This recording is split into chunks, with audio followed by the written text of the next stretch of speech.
بسم الله الرحمن الرحيم.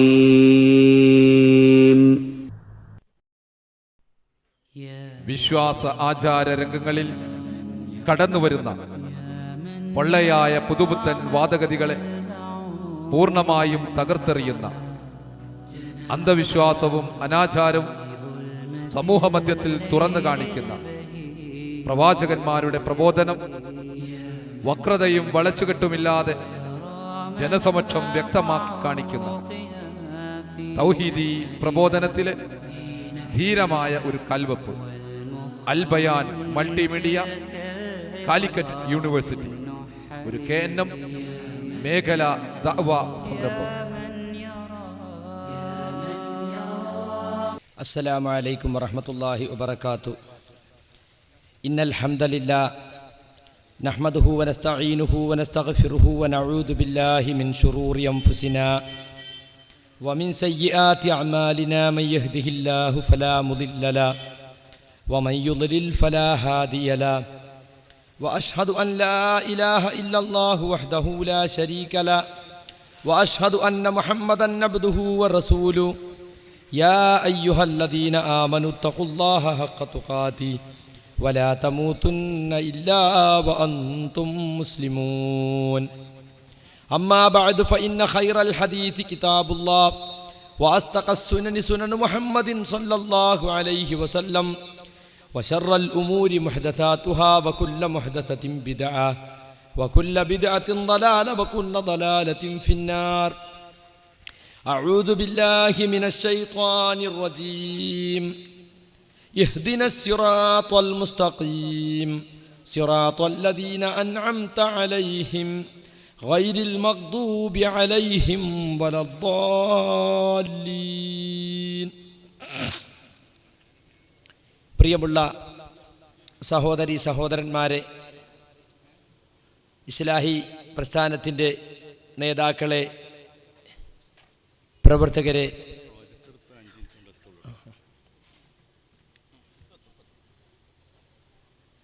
ഈ വിഷയം ശ്രദ്ധിക്കുവാൻ വേണ്ടി അടുത്ത പ്രദേശങ്ങളിൽ നിന്നും എത്തിച്ചേർന്നിട്ടുള്ള സഹൃദയരായ ശ്രോതാക്കളെ, പരമകാരുണികനും കരുണാനിധിയുമായ അല്ലാഹു സുബ്ഹാനഹു വ തആലയുടെ എല്ലാ വിധിവിലക്കുകളും സൂക്ഷിച്ചുകൊണ്ട് അവൻ്റെ നിയമനിർദ്ദേശങ്ങൾ കർശനമായി പാലിച്ചുകൊണ്ട് ജീവിതത്തിലുടനീളം തഖ്വ കൈവിടാതെ ജീവിക്കാൻ ശ്രമിക്കണേ എന്നാദ്യമായി ഗൗരവപൂർവ്വം ഓർമ്മപ്പെടുത്തുകയാണ്. ഈ ആന്തിയൂർക്കുന്ന് പ്രദേശത്ത് വരാനും ഇങ്ങനെയൊരു പരിപാടിയിൽ സംബന്ധിക്കുവാനും സാധിച്ചതിൽ അള്ളാഹുവിനെ സ്തുതിക്കുകയാണ്. അൽഹംദുലില്ലാഹ്. നമ്മുടെ പ്രവർത്തകർ എന്തുകൊണ്ടാണ് ഇങ്ങനെയൊരു പരിപാടി ഇവിടെ സംഘടിപ്പിച്ചതെന്ന് ഈ പ്രദേശത്തുകാർക്ക് വ്യക്തമായി അറിയാമെങ്കിലും ശ്രോതാക്കളായ ചിലരെങ്കിലും ഒരു പക്ഷേ അത് മനസ്സിലാക്കി കാണില്ല. ഇവിടെ ഇസ്ലാഹി പ്രസ്ഥാനത്തെ അധിക്ഷേപിച്ചുകൊണ്ട് അതിൻ്റെ ആശയാദർശങ്ങളെ കുത്തിപ്പറഞ്ഞുകൊണ്ട് ഖബർ പൂജകരായ ഖുറാഫികളും അവരുടെ പുതിയ സംബന്ധക്കാരായ മടവൂരികളും പ്രസംഗം സംഘടിപ്പിക്കുകയുണ്ടായി. ഈ രണ്ട് പ്രസംഗങ്ങളിലും ഇസ്ലാഹി പ്രസ്ഥാനത്തെ ആക്ഷേപിച്ച ആക്ഷേപങ്ങൾക്കൊക്കെ കൂടി മറുപടി പറയാൻ ഈ ഒരു ദിവസം പര്യാപ്തമല്ലെന്നറിയാം. പക്ഷേ സമയവും സന്ദർഭവും അതിനനുവദിക്കാത്തത് കൊണ്ടാണ് പരിപാടി ഒരു ദിവസത്തേക്ക് ചുരുക്കിയത്. ഈ രണ്ട് പരിപാടിയിലും പറഞ്ഞിട്ടുള്ള പ്രധാനപ്പെട്ട ആരോപണങ്ങൾക്കൊരു വിശദീകരണം നൽകുക, നിഷ്പക്ഷരായ ആളുകൾക്ക് കാര്യം ഗ്രഹിക്കാവുന്ന തരത്തിൽ സംഗതികൾ വിശദീകരിക്കുക എന്നത് മാത്രമാണ് ഈ സന്ദർഭത്തിൽ സംഘാടകർ ഉദ്ദേശിച്ചിട്ടുള്ളത്. ഇൻഷാ അല്ലാഹ് എനിക്ക് സാധ്യമാകുന്ന രൂപത്തിൽ അത് നിർവഹിക്കാൻ ഞാൻ ശ്രമിക്കുന്നതാണ്. അള്ളാഹു തൗഫീഖ് നൽകട്ടെ. ആദ്യമായി നമ്മുടെ ഖുബൂരി വിഭാഗം ഇവിടെ ഉയർത്തിവിട്ടിട്ടുള്ള ആരോപണങ്ങൾ സാധാരണയായി ഒരു 10-50 കൊല്ലം മുമ്പ് നടന്ന ഒരു ഖുറാഫി പ്രസംഗത്തിൻ്റെ നിലവാരം തന്നെ അതിനുണ്ടായിട്ടുള്ളൂ. പുതിയ ആരോപണങ്ങളൊന്നും ഇസ്ലാഹി പ്രസ്ഥാനത്തിനെതിരിൽ കൊണ്ടുവരാൻ അവർക്ക് സാധിച്ചിട്ടില്ല. പിന്നെ അവരുടെ പുതിയ സംബന്ധക്കാർ കൊടുത്ത കുറച്ച് ക്ലിപ്പുണ്ട്. ആ ക്ലിപ്പ് എങ്ങനെയാണ് ഉപയോഗപ്പെടുത്തേണ്ടതെന്ന് തന്നെ അവർക്ക് അറിഞ്ഞുകൂടാ. സമ്പന്നക്കാർ കൊടുത്ത സ്ഥിതിക്ക് കൊടുത്ത ചോറിന് കൂറ് കാണിക്കണമല്ലോ എന്നുള്ള നിലയ്ക്ക് എന്തെങ്കിലുമൊക്കെ ഇട്ടിട്ട് സമ്പന്നക്കാരെ തൃപ്തിപ്പെടുത്താൻ വേണ്ടി രണ്ടു കൂട്ടരും ഒരേ ക്ലിപ്പ് തന്നെ ആവർത്തിച്ചിട്ട അവസ്ഥയും ഇവിടെ ഉണ്ടായി. ആശയ ദാരിദ്ര്യവും അതിൻ്റെ അടിസ്ഥാനത്തിലുള്ള ആശയഭീരുത്വവുമാണ് വാസ്തവത്തിൽ രണ്ടു കൂട്ടരെയും ബാധിച്ചിട്ടുള്ളതെന്ന് അവരുടെ പ്രസംഗം കേൾക്കുന്നവർക്ക് മനസ്സിലാകും. ആന്തിയൂർ കുന്നിലെ കേരള നദുവത്തുൽ മുജാഹിദീൻ്റെ പ്രവർത്തകരെ എങ്ങനെയെങ്കിലും ഒന്ന് ആക്ഷേപിക്കാനോ അല്ലെങ്കിൽ അവരെ ഒന്ന് ഇരുത്തിക്കളയാനോ വേണ്ടിയാണ് ഈ പരിപാടി സംഘടിപ്പിച്ചിട്ടുള്ളത് എന്ന് വ്യക്തം. മടവൂരി ഗ്രൂപ്പിൻ്റെ കോർ ഗ്രൂപ്പിൻ്റെ നേതാക്കന്മാർ ചിലരൊക്കെ ഈ പരിസരത്തുള്ളത് കൊണ്ട് അവർക്ക് അങ്ങനെയൊക്കെ വരുത്തി തീർക്കൽ സംഘടനയിൽ അവരെ നിലനിൽപ്പിൻ്റെ കൂടി ആവശ്യമാണ്.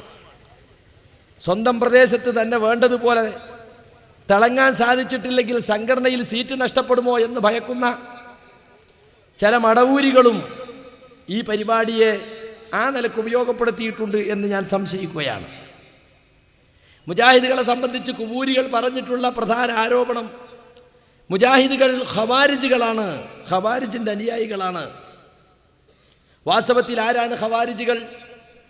റസൂലുള്ളാഹി സ്വല്ലല്ലാഹു അലൈഹി വസല്ലം ഹുനൈനിലെ യുദ്ധസ്വത്ത് ഓഹരി വെക്കുമ്പോൾ എഴുതില്ല മുഹമ്മദ്, മുഹമ്മദെ നീതി പാലിക്കണമെന്ന് തമീമ് ഗോത്രക്കാരനായ ദുൽഖുവൈസിറ പറയുകയുണ്ടായി. അള്ളാഹുവിൻ്റെ റസൂലിന് ദേഷ്യം വന്നു. ഇല്ലം അദിൽ ഫമൻ യഅദിൽ, എടോ ഞാൻ നീതി കാണിച്ചില്ലെങ്കിൽ പിന്നെ ആരാടോ നീതി കാണിക്കുക എന്ന് അള്ളാഹുവിൻ്റെ റസൂൽ തിരിച്ചു ചോദിച്ചു. സഹാബികൾ പറഞ്ഞു, ഈ മുനാഫിഖിനെ ഞങ്ങൾ ഇപ്പം തന്നെ കഴുത്ത് വെട്ടട്ടെ. വേണ്ട, വിട്ടേക്കൂ അവനെ. അവൻ്റെ പിറകിൽ നിന്നൊരു വിഭാഗം വരാനുണ്ട്.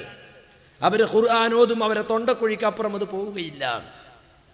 വാസ്തവത്തിൽ പിൽക്കാലത്ത് അലി ഇബ്നു അബീ താലിബിൻ്റെ കാലത്ത് വിപ്ലവകാരികളായി പുറത്തു വന്ന ഖവാരിജുകൾ, ആ ഖവാരിജുകളുടെ നേതാവ് യഥാർത്ഥത്തിൽ ഈ പറഞ്ഞ ദുൽഖുവൈസിറത്തു തമീമിയായിരുന്നു എന്ന് ചരിത്രത്തിൽ കാണാം. ഈ ദുൽഖുവൈസിറത്തു തമീമിയുടെ അനുയായികളാണ് മുജാഹിദുകൾ എന്നാണ് കുറേ കാലമായി മുസ്ലിയാരുട്ടികൾ പറഞ്ഞുകൊണ്ടിരിക്കുന്നത്. വാസ്തവത്തിൽ ദുൽഖുവൈസിറത്തു തമീമിയെ നോക്കിക്കൊണ്ട് റസൂൽ എന്ന് പറഞ്ഞ ആ പ്രവചനം സഹാബത്തിൻ്റെ കാലത്ത് തന്നെ പുലർന്നു കഴിഞ്ഞു. ഇനി അതിൻ്റെ പുലർച്ചയ്ക്ക് കാത്തിരിക്കേണ്ടതില്ല. ആ ഹദീസിൽ ആഖിറു സമാൻ എന്ന് പറഞ്ഞിട്ടുള്ളത് അന്ത്യനാളിനോടടുത്ത സമയത്തെക്കുറിച്ചല്ല, സ്വഹാബത്തിൻ്റെ കാലഘട്ടത്തിലെ അവസാന കാലഘട്ടം എന്നാണ് വാസ്തവത്തിൽ അതുകൊണ്ട് ഉദ്ദേശിച്ചത്. ഇതുമാത്രമല്ല, നബി സല്ലല്ലാഹു അലൈഹി വസല്ലമ ആ പറഞ്ഞ കാര്യം അതിൻ്റെ ലക്ഷണങ്ങൾ സഹിതം സഹാബത്ത് കണ്ട് മനസ്സിലാക്കിയിട്ടുണ്ട്. ഖവാരിജുകളുടെ ലക്ഷണങ്ങൾ എന്തൊക്കെയാണ് അത് വ്യക്തമായി തന്നെ റസൂൽ പറഞ്ഞു. യുബാലിഗൂന ഫി ദുആഇ വത്തഹൂർ, പ്രാർത്ഥനയിലും അതുപോലെ ശുദ്ധീകരണത്തിലും അതിര് കവിയുന്നവരാണവർ. ഈ ലക്ഷണം ആർക്കാ യോജിക്കുക? മുജാഹിദുകൾ പ്രാർത്ഥന ചെയ്യുന്നത് എല്ലാവരും കേട്ടിട്ടുണ്ടാകും. ആവശ്യത്തിനും അനുവദിച്ച രൂപത്തിലും റസൂൽ പഠിപ്പിച്ച രൂപത്തിലുമല്ലാതെ കൃത്രിമത്വം കലർത്തിക്കൊണ്ട് ആളുകളെ കയ്യിലെടുക്കാനും പൈസ ഉണ്ടാക്കാനും വേണ്ടിയുള്ളൊരു ദ്വാ സമ്മേളനം തന്നെ നടത്തുന്ന കൂട്ടരായി വരും. ദ്വാക്ക് വേണ്ടി ഒരു സമ്മേളനം ആരിഫീങ്ങളും സാദാത്യങ്ങളും പങ്കെടുക്കുന്നു. ദ്വാക്ക് പെട്ടെന്ന് ഉത്തരം കിട്ടുന്ന ഇന്നാലിൻ ഔലിയാക്കന്മാർ പങ്കെടുക്കുന്നു എന്ന് പറഞ്ഞിട്ട്, എന്നിട്ട് നീണ്ടു നിൽക്കുന്ന മണിക്കൂറോളം നീണ്ടു നിൽക്കുന്ന പ്രാർത്ഥന, ലൈറ്റ് കെടുത്തി ദ്വാ, ലൈറ്റ് ഇട്ടിട്ട് ദ്വാ, കരച്ചിലും വീഴ്ച്ചിലും. എന്തിനാ ഇതൊക്കെ? ആളുകളെ മുറാദ് ഹാസിലാകാൻ വേണ്ടി നല്ലവണ്ണം പൈസ കിട്ടും ദ്വാ സമ്മേളനത്തിൽ. അങ്ങനെ പൈസ വാങ്ങി വെച്ചിട്ട് പൈസക്കുള്ള ദ്വായാണ്. പണ്ടൊക്കെ വയല് തുടങ്ങുമ്പോൾ തന്നെ ആ വയലിന് മുന്നോടിയായിട്ട് പ്രാർത്ഥിക്കാൻ വേണ്ടി പൈസ കൊടുത്ത ആളുകളുടെ ലിസ്റ്റ് വായിക്കും. വീതനപ്പുറത്ത് അവറാൻ ഉമ്മാക്കും വേണ്ടി ദ്വേർക്കാൻ 10 റുപ്യ, അടുപ്പുമ്പ തൂങ്ങി കുഞ്ഞു വീരാൻ മരിച്ച അമ്മാമനും വേണ്ടി ദ്വേർക്കാൻ 3 റുപ്യ, അങ്ങയിൽ ആമിന മരിച്ച അമ്മാക്കും വേണ്ടി ദ്വേർക്കാൻ 1 ഗ്ലാസ് പാല്. ഈ രൂപത്തിൽ ഇങ്ങനെ വായിച്ച് വായിച്ച് വായിച്ച് വലിയ ലിസ്റ്റ് ഉണ്ടാകും, ദ്വേർക്കാനുള്ള ലിസ്റ്റ്. എന്നിട്ട് മൂല്യർ ഒന്നിച്ചൊരു ദ്വയം, ഇലാഹലറത്തി സുമ്മ ഇലാഹലറത്തി സുമ്മ ഇലാഹലറത്തി ഖദ്ദസല്ലാഹു സിർറുൽ അസീസ് എന്ന് പറഞ്ഞിട്ട് ആദ്യം അമ്പിയാക്കളുടെ റൂഹിലേക്ക് ഒരു ഫാത്തിഹയും ഒരു കുല്ലുല്ലാഹും ഒരു കുല്ലൗദ് റബ്ബിൽ ഫൽക്ക് ഒരു കുല്ലൗദ് റബ്ബിന്നാസ് കൊണ്ട് ഓതി വെച്ചിട്ട് അതിങ്ങനെ പോസ്റ്റ് ചെയ്യല. അമ്പിയാക്കന്മാരെല്ലാതും മുർസലീങ്ങളതും കഴിഞ്ഞാൽ പിന്നെ മുഹമ്മദ് നബിയുടെ റൂഹിലേക്ക്, പിന്നെ സഹാബത്തിൻ്റെ റൂഹിലേക്ക്, പിന്നെ കണ്ട് കേട്ട് ഏതൊക്കെ ഉലിയാക്കന്മാരെ പേരുണ്ടോ കണ്ടതും കേട്ടതൊക്കെ അതൊക്കെ വിളിച്ചു പറയും. എന്നിട്ട് ആ പ്രദേശത്തുള്ള ലോക്കൽ ഔലിയാൻ്റെ അവിടെ കൊണ്ടുവന്നിട്ടാണ് നിർത്തുക. ഇങ്ങനത്തെ അതിര് കവിഞ്ഞ ദുആകൾ, ഇസ്ലാം വിരോധിച്ചതോ അല്ലെങ്കിൽ ഇസ്ലാം പഠിപ്പിക്കാത്തതോ ആയ ദുആകൾ, ഇതൊക്കെ ചെയ്യുന്നത് വാസ്തവത്തിൽ ഞങ്ങളെ ഖവാരിജികളെന്ന് ആക്ഷേപിക്കുന്ന ഈ കുബൂരികൾ തന്നെയാണ്. പിന്നെ ശുദ്ധീകരണത്തിൽ അതിര് കവിയ ചില മുസ്ലിയാക്കന്മാർ ഒന്നുണ്ടാക്കാൻ ചെന്നാൽ കാണാം ഹ ഹോ ഹോ എന്നുണ്ട്. അതുപോലെ കിതാബ് പറഞ്ഞതാ അങ്ങനെ കൊച്ചുണ്ടാക്കണം. മൂത്രപ്പരയിൽ ചെന്നാൽ ഒന്ന് ചുമക്കുക, മൂത്രം നല്ലോണം പോകാൻ വേണ്ടി പിടിച്ച് നടക്കുക, പിന്നെയും ചുമക്കുക, പിന്നെ ഇരിക്കുക. ചില മുസ്ലിയാക്കന്മാരോട് നമ്മൾ ചോദിച്ചിട്ട് ഫത്വയിൽ മൊയ്ന് പറഞ്ഞ മാതിരി മൂത്രമൊഴിക്കാൻ വയ്ക്കും നിങ്ങൾക്ക്. അത്ര ഒസുവാസാണ്. എന്ത് ചെയ്താലും ശരിയായിട്ടില്ല ശുദ്ധിയായിട്ടില്ല എന്നൊരു തോന്നൽ. ഇതെല്ലാം നിങ്ങൾക്ക് യോജിക്കുന്ന നിങ്ങളുടെ അടയാളങ്ങളാണ്. അതുപോലെ തന്നെ സീമാഹുമു തഹ്ലീഖ്, ഖവാരിജികളെ മറ്റൊരു അടയാളം അവർ മുടി വടിക്കുന്നവരാണ്. ഇവിടുത്തെ ഖുറാഫികൾ ആഴ്ചക്കാഴ്ചക്ക് മുടി വടിച്ചില്ലെങ്കിൽ വീട്ടിൽ നിന്ന് കഞ്ഞി കിട്ടാത്തൊരു കാലുണ്ടായിരുന്നു. പേരിൻ്റെ മാപ്പിള മൊട്ടാന്നാണ്. വെള്ളിയാഴ്ച ദിവസം കുറച്ച് പൈസക്കാരനാണെങ്കിൽ ഒസാൻ വീട്ടിലേക്ക് വരും. എന്നിട്ട് ബാർബർ സുഹൃത്ത് ആദ്യം ബാപ്പാൻ്റെ വടിക്കും, പിന്നെ മൂത്ത മോൻ്റെ, പിന്നെ അടുത്ത മോൻ്റെത്. അതിലെല്ലാവരും മുട്ടയടിച്ചിട്ട് കുളിച്ചിട്ടാണ് അന്ന് ജുമാക്ക് പോവുക. ആഴ്ചക്കാഴ്ചക്ക് മുടി വടിച്ചോളണം. മുടി വളർത്തിയ വഹാബിയായി. വാസ്തവത്തിൽ ഇസ്ലാഹി പ്രസ്ഥാനം പ്രവർത്തനം ആരംഭിച്ചതിന് ശേഷമാണ് മുസ്ലിയാക്കന്മാർക്കൊക്കെ തലയിൽ മുടി വളർത്താനുള്ള സ്വാതന്ത്ര്യം ഇവിടെ ഉണ്ടായത്. ഇപ്പം എ പി കുട്ടികളൊക്കെ തലയിൽ കെട്ട് ബസ്സിൽ കയറി അപ്പം ഊരിയിട്ട് ഒറയിലിടും മുടി കാണാൻ വേണ്ടിയിട്ട്. എന്നിട്ട് ചീർപ്പെടുത്തൊന്ന് ചീകി ഒതുക്കി വെക്കും. നിങ്ങളെ തലൻ്റെ മുകളിൽ മുളക്കുന്ന മുടി പോലും ഞങ്ങൾ വാദിച്ചുണ്ടാക്കിയ സ്വാതന്ത്ര്യത്തിൻ്റെ അടിസ്ഥാനത്തിലാണ് നിങ്ങൾ വളർത്തുന്നത് എന്നൊരു ഓർമ്മയെങ്കിലും നിങ്ങൾക്ക് വേണം. അപ്പം ഖവാരിജികളെ കുറിച്ച് പറഞ്ഞ മുടി വടിക്കുന്ന സ്വഭാവങ്ങൾക്കാണുള്ളത്. ഞങ്ങൾ അജ്ജിനും ഉംറക്കൊല്ലാതെ ഞങ്ങൾ പഠിക്കലില്ല, അത് റസൂൽ പഠിപ്പിച്ചതുവാ. പിന്നെ യതഅവ്വലൂനൽ ഖുർആന അലാ ഗൈരിൽ മുറാദ്, ഖുർആൻ അതിൻ്റെ ഉദ്ദേശത്തിനെതിരായി വ്യാഖ്യാനിക്കും. ആരാ വ്യാഖ്യാനിച്ചത്? എത്രയെത്ര തൽക്കീൻ വരെ ആയത്താണ്. ഇപ്പോൾ ഫദക്കിർ ഫഇന്ന ദിക്റാ തൻഫഉൽ മുഅ്മിനീൻ, നീ ഉണർത്തിക്കൊടുക്കുക, ഉണർത്തൽ മുഅ്മിനീങ്ങൾക്ക് പ്രയോജനം ചെയ്യും. അതാത്രേ തൽക്കീൻ്റെ തെളിവ്. പണ്ട് മരത്തിന് വോട്ട് ചെയ്യാൻ വേണ്ടി ഒരു സ്ഥാനാർത്ഥി വാദിച്ചപ്പോൾ സമസ്തയിലെ ഒരു നേതാവ് അയാൾ മറ്റൊരു രാഷ്ട്രീയ പാർട്ടിക്ക് വേണ്ടി പ്രവർത്തിക്കാൻ ചെന്നപ്പോൾ പറഞ്ഞത് വലാ തഖ്റബ ഹാദിഹി ശജറ, ഈ മരത്തെ നിങ്ങൾ സമീപിക്കല്ല കേട്ടോ. ആദം നബിയെക്കുറിച്ച് ഇറങ്ങിയ ആയത്ത് തെരഞ്ഞെടുപ്പിലേക്ക് വലിച്ചു നീട്ടി. മക്കാമിലേക്ക് കീരിയെ നീർച്ചയാക്കാൻ തെളിവുണ്ടോ എന്ന് ചോദിച്ചപ്പോൾ അതിനെന്താ തെളിവുണ്ടല്ലോ, ഇൻകാന കബുറാലയ്ക്കും മക്കാമി വത്തതുക്കീരി. അപ്പം മക്കാമും ഉണ്ടതിൽ കീരി ഉണ്ടതിൽ. വാസ്തവത്തെ ആയത്തുമായിട്ട് വല്ല ബന്ധമുണ്ടോ? ഞാൻ നിങ്ങളുടെ ഇടയിൽ ഈ നിൽക്കുന്നതും എൻ്റെ ഉത്ബോധനവും നിങ്ങൾക്ക് വിഷമകരമാണെങ്കിൽ എന്നാണ് അർത്ഥം. ഒരു പ്രവാചകൻ ശത്രുക്കളോട് പറഞ്ഞതാ. അതിന് മക്കാമ് കീരി എന്നുള്ള രണ്ട് വാക്ക് കണ്ടപ്പോൾ അതിന് ഉപയോഗപ്പെടുത്തി. ഇബ്രാഹിം നബിൻ്റെ മക്കാമില്ലേ മക്കത്ത്, പിന്നെന്തിനാ ഞങ്ങൾ മക്കാമിനെ എതിർക്കണമെന്ന് അവിടെ ചോദിക്കുന്നത്. ഇബ്രാഹിം നബിൻ്റെ മക്കാം എന്നാൽ ഇബ്രാഹിം നബി കയറി എന്നൊരു കല്ല. ഇവിടെ ഉള്ളതോ വത്തഖ്ദൂ മിൻ മിഖാമി ഇബ്രാഹിം മുസല്ല എന്ന ആയത്തോതിയിട്ട് ഇവിടെയുള്ള ദർഗയാണ് ന്യായീകരിക്കുന്നത്. ഈ രൂപത്തിൽ പരിശുദ്ധ ഖുർആനിനെ തന്നിഷ്ടത്തിനൊത്ത് വ്യാഖ്യാനിക്കുന്നവർ. ഇങ്ങനെ ഖവാരിജികളെ കുറിച്ച് പറഞ്ഞ മുഴുവൻ ലക്ഷണവും ഞങ്ങൾ ആക്ഷേപിച്ച ഖുബൂരികൾക്കാണ് യോജിക്കുക.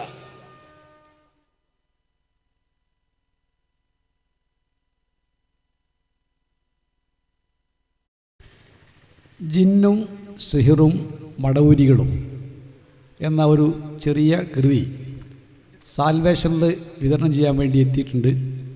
ഒരു കോപ്പിക്ക് 5 രൂപയാണ്. ആവശ്യക്കാർ ഏറ്റുവാങ്ങാവുന്നതാണ്. വളരെ പരിമിതമായ കോപ്പികൾ മാത്രമേ ലഭ്യമുള്ളൂ. കൂടാതെ ജാമിയ സലഫിയ മാഗസിൻ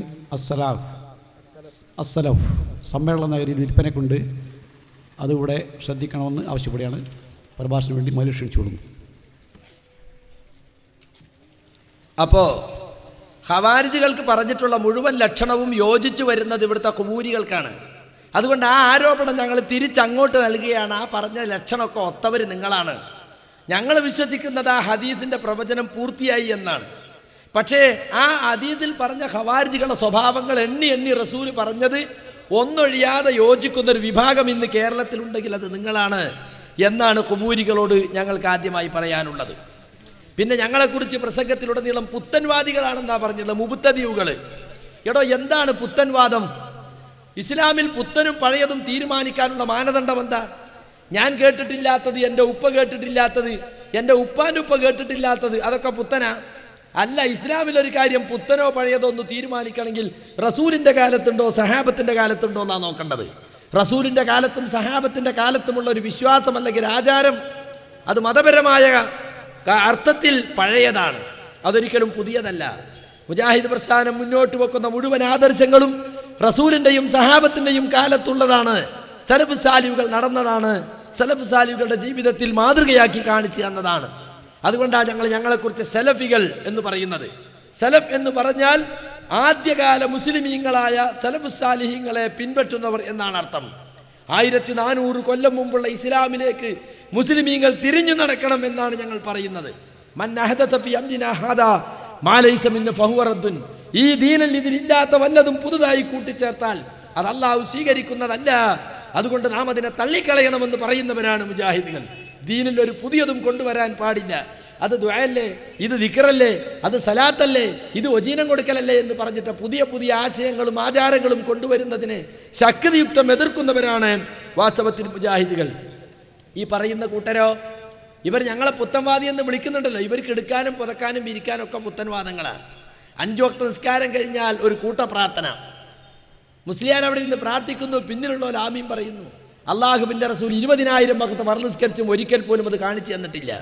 ഒരൊറ്റ സഹാബിയും കാണിച്ചു തന്നിട്ടില്ല. അതുപോലെ തന്നെ സുഹൃത്തുക്കളെ മയ്യത്ത് കൊണ്ടുപോകുമ്പോൾ ദിക്ർ ചൊല്ലുന്നു, മയ്യത്തിൻ്റെ അടുത്ത് വെച്ച് യാസീൻ ഓതുന്നു.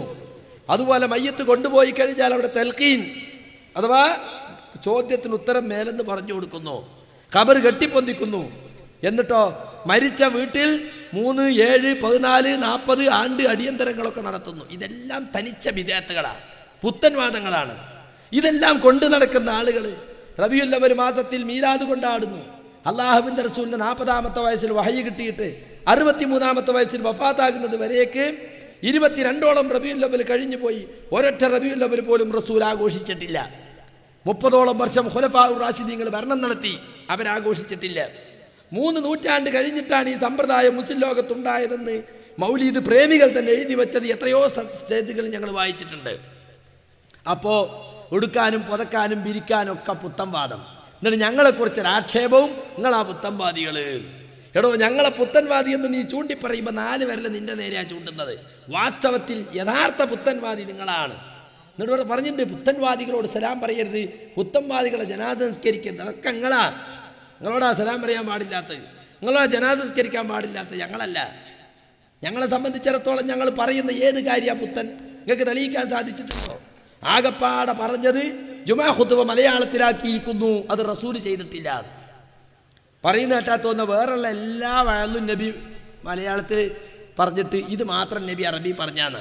എടോ, അള്ളാഹിൻ്റെ റസൂൽ ഏതെങ്കിലും ഒരു വയല് മലയാളത്തിൽ പറഞ്ഞണോ? നിങ്ങൾ എത്ര വയല് മലയാളത്തിൽ പറയണു? ഇവിടെ ഇപ്പോൾ പ്രസംഗിച്ച മലയാളത്തിലല്ലേ? മലയാളത്തിൽ ഖുതുബ പറയുന്നത് പാടില്ലാത്തതാണ് എന്ന് പറഞ്ഞത് മലയാളത്തിലല്ലേ? അള്ളാഹിൻ്റെ റസൂൽ മലയാളത്തിൽ ഒറ്റ പ്രസംഗം നടത്തിയനോ? നിങ്ങൾ നിക്കാഹിനിതാ അങ്കഹത്തുക്ക ഇങ്കഹത്തുക്ക എന്നൊക്കെ പറഞ്ഞിട്ട് പിന്നെ മലയാളത്തിൽ ഇണയാക്കി തുണയാക്കി പണയാക്കി തന്നു. അള്ളാഹിൻ്റെ റസൂൽ അങ്ങനെ പറഞ്ഞു കൊടുത്തു. പൊന്നാനി നിങ്ങൾ എന്തിനാ ഷഹാദത്ത് ചെല്ലുമ്പോൾ അതിൻ്റെ കൂടെ അതിൻ്റെ പരിഭാഷ പറയുന്നത്? അപ്പോൾ വാസ്തവത്തിൽ ഇതൊന്നും പുത്തനാണെന്ന് തെളിയിക്കാൻ നിങ്ങളെ കൊണ്ട് സാധിച്ചിട്ടില്ല. അള്ളാഹുവിൻ്റെ റസൂൽ അറബിയായിരുന്നു, അവിടുത്തെ ശ്രോതാക്കൾ അറബികളായിരുന്നു. അതുകൊണ്ട് അള്ളാഹുവിൻ്റെ റസൂൽ അറബിയിൽ പ്രസംഗിച്ചു. നമ്മൾ മലയാളികളാണ്, നമ്മുടെ ശ്രോതാക്കൾ മലയാളികളാണ്, അതുകൊണ്ട് നമ്മൾ മലയാളത്തിൽ പ്രസംഗിക്കുന്നു. കാന്തപുരം ബഹ്റൈനിൽ പോയി നല്ല ശുദ്ധ അറബിയിൽ സാന്ദർഭികമായ ഖുതുബ നടത്തി. ഒരു ഖുതുബയിലും മൂപ്പരുത് നേരായി എന്നുള്ള സന്തോഷത്തിലാണ് ഞങ്ങൾ. അനുയായികൾ എന്നിട്ട് ന്യായീകരിക്കുകയാണ്, പെണ്ണുങ്ങൾ പങ്കെടുക്കുന്ന പള്ളി, വാളില്ല, പരിചയമില്ല, ഒന്നുമില്ല. അങ്ങനെ ഖുതുബ നടത്തിയില്ലേ? അപ്പം സുഹൃത്തുക്കളെ, മുജാഹിദുകളെ പുത്തൻവാദമെന്ന് പറഞ്ഞിട്ട് ആകെ കൊണ്ടുവന്നത് ഇതാ. എന്നാൽ ഇവരെ കിതാബിൽ പോലും പറഞ്ഞിരിക്കുന്നു, ഹംദ്, സ്വലാത്ത്, ആയത്ത്, മൂമിനീങ്ങൾക്ക് വേണ്ടിയുള്ള ദുആ, തഖ്വ കൊണ്ടുള്ള വസിയത്ത് എന്നിങ്ങനെ ശാഫി മദ്ഹബിൽ ഖുതുബന്റെ റുക്നായി എണ്ണി പറഞ്ഞ കാര്യങ്ങൾ അത് അറബിയിലായാൽ മതി. ബാക്കിയുള്ള അതിൻ്റെ അനുബന്ധങ്ങൾ, ഉപദേശ ഭാഗങ്ങൾ അത് അറബിയല്ലാത്ത ഭാഷയിലാകുന്നതിൽ യാതൊരു തകരാറുമില്ല. അപ്പം അതാ ഞങ്ങൾ ചെയ്തുകൊണ്ടിരിക്കുന്നത്. ഞങ്ങൾ ഈ പറഞ്ഞതൊക്കെ അറബി തന്നെ ഞങ്ങളും നടത്താറുള്ളത്. അപ്പോൾ അത് പുത്തൻവാദമാണെങ്കിൽ നിങ്ങളെ ഫിഖ് കിതാബ് എഴുതിയ ഖോജാക്കന്മാരൊക്കെ പുത്തൻവാദികളാണ് എന്ന് നിങ്ങൾ സമ്മതിക്കേണ്ടി വരും. പിന്നെ അള്ളാഹുവിലേക്ക് അടുക്കാൻ വഹാബികൾക്ക് മധ്യവർത്തി വേണ്ട. ശരിയാണ്. അള്ളാഹുവിലേക്ക് അടുക്കാൻ അള്ളാഹു പഠിപ്പിച്ചുള്ളത് അതിനിഷ്ടപ്പെട്ട ഇബാദത്തുകളാണ്. മഹാന്മാരിടയിലാക്കിയിട്ട് അടുക്കണം എന്ന് പറഞ്ഞിട്ടില്ല. വനഹനു അഖ്റബു ഇലൈഹി മിൻ ഹബലിൽ വരീദ്. നാം മനുഷ്യനോട് അവൻ്റെ കണ്ടനാളത്തേക്കാൾ അടുത്തവനാണ്. ഇന്ന റബ്ബി ഖരീബും മുജീബ്, എൻ്റെ റബ്ബ് അടുത്തവനാണ്, ഉത്തരം നൽകുന്നവനാണ്. അടുപ്പിക്കാൻ വേറെ ആളെ ആവശ്യമില്ല. അള്ളാഹുവിലേക്ക് അടുക്കാൻ അവൻ ഇഷ്ടപ്പെട്ട സൽക്കർമ്മങ്ങൾ പ്രവർത്തിക്കണമെന്നാണ് റസൂൽ പഠിപ്പിച്ചത്. നബി സല്ലല്ലാഹു അലൈഹി വസല്ലം പഠിപ്പിച്ച ഒരുപാട് ദുആകളുണ്ടല്ലോ. അതിലൊക്കെ നേർക്ക് നേരെ അള്ളാഹുവിനോട് ദുആ ചെയ്യാണ്. അതിനിടയിൽ ആരുമില്ല. ഹക്കോ ജാഹോ ബർക്കത്തോ എടുത്തു പറഞ്ഞിട്ടുള്ള ഒരൊറ്റ ദുആയുമില്ല. എന്നിട്ട് പറയാണ്, ഇഹ്ദിന സിറാത്തൽ മുസ്തഖീം, ചൊവ്വായ മാർഗത്തിൽ നീ ഞങ്ങളെ വഴി നടത്തണേ. സിറാത്തല്ലദീന അൻഅംത അലൈഹിം, നീ അനുഗ്രഹിച്ചവരുടെ മാർഗത്തിൽ. ആരെ അള്ളാഹു അനുഗ്രഹിച്ചത്? അമ്പിയാക്കൾ, ശുഹദാക്കൾ, സാലിഹുകൾ. അതിലൊന്നും ഞങ്ങൾക്കും തർക്കമില്ല. പക്ഷെ ആ മാർഗത്തിലാണോ ഇവിടുത്തെ സമസ്തക്കാരുള്ളത്? അമ്പിയാക്കളുടെ മാർഗം, അമ്പിയാക്കളുടെ പ്രാർത്ഥന ഖുർആൻ പറഞ്ഞു. 25ഓളം നബിമാരെ ചരിത്രം പറഞ്ഞപ്പോൾ മിക്ക നബിമാരും നടത്തിയ ദുആകൾ പഠിപ്പിച്ചു. ഒരൊറ്റ നബിയെങ്കിലും തൻ്റെ മുമ്പുള്ള മഹാനായ നബിയെ വിളിച്ചു തേടിയോ? ഔലിയാക്കളോടോ ശോതാക്കളോടോ പ്രാർത്ഥിച്ചോ? ഇന്ന് നിങ്ങളതാ ചെയ്തുകൊണ്ടിരിക്കുന്നു. വയ്യദ്ദീൻ ശേഖേ കാക്കണേ, ബദരീങ്ങളെ രക്ഷിക്കണേ എന്നിങ്ങനെ മരിച്ചുപോയ മഹാന്മാരെ വിളിച്ച് പ്രാർത്ഥിക്കാമോ? അത് അനുവദനീയമാണോ? പൊന്മള അബ്ദുൽ ഖാദർ മുസ്ലിയാർ ഫത്വ കൊടുക്കുന്നു, അനുവദനീയമാണ്. ഖുർആനിലും ഹദീസിലും അത് പറഞ്ഞിട്ടുമുണ്ട്. പണ്ട് മുജാഹിദുകളെ എതിർക്കാൻ വേണ്ടി ഇറങ്ങിയ അൽ ഖൗലുസ് സദീദ് ഫീ റദ്ദി അത്തൗഹീദ് എന്ന കിതാബിൽ പറഞ്ഞിട്ടുള്ളത്, അല്ലാഹു അല്ലാത്തവരോട്, അത് കല്ലാകട്ടെ, മരമാകട്ടെ, നബിയാകട്ടെ, വലിയാകട്ടെ, പ്രാർത്ഥിക്കുന്നതും ആരാധിക്കുന്നതും ശിർക്കാണെന്ന് വിശ്വസിക്കാത്ത ഒറ്റ മുസ്ലിമും ഇല്ലാന്നാ. ഇപ്പൊ പ്രാർത്ഥിക്കാം എന്ന് തന്നെ ചുളി നീർന്ന് കരളുറപ്പോടെ പറയുന്ന ഒരു പുതിയ തലമുറ കുബൂരികളിൽ വളർന്നു വന്നിരിക്കുന്നു. വാസ്തവത്തിൽ ഇവിടെയാണ് ഇസ്ലാഹി പ്രസ്ഥാനത്തിൻ്റെ പ്രസക്തി നിങ്ങൾക്ക് മനസ്സിലാകുന്നത്. അള്ളാഹുവിൻ്റെ റസൂല് പഠിപ്പിച്ച ദീനിൻ്റെ കഴമ്പും കാതലും അള്ളാഹുവിനോട് മാത്രം ദുആ ചെയ്യുക എന്ന തൗഹീദാണ്. ആ തൗഹീദിലേക്കാണ് ഇസ്ലാഹി പ്രസ്ഥാനം ക്ഷണിച്ചുകൊണ്ടിരിക്കുന്നത്. അതിനെ എതിർക്കാൻ കുബൂരികൾ എത്ര കാലമായി എന്തെല്ലാം ദുർവ്യാഖ്യാനങ്ങൾ കൊണ്ടുവന്നു.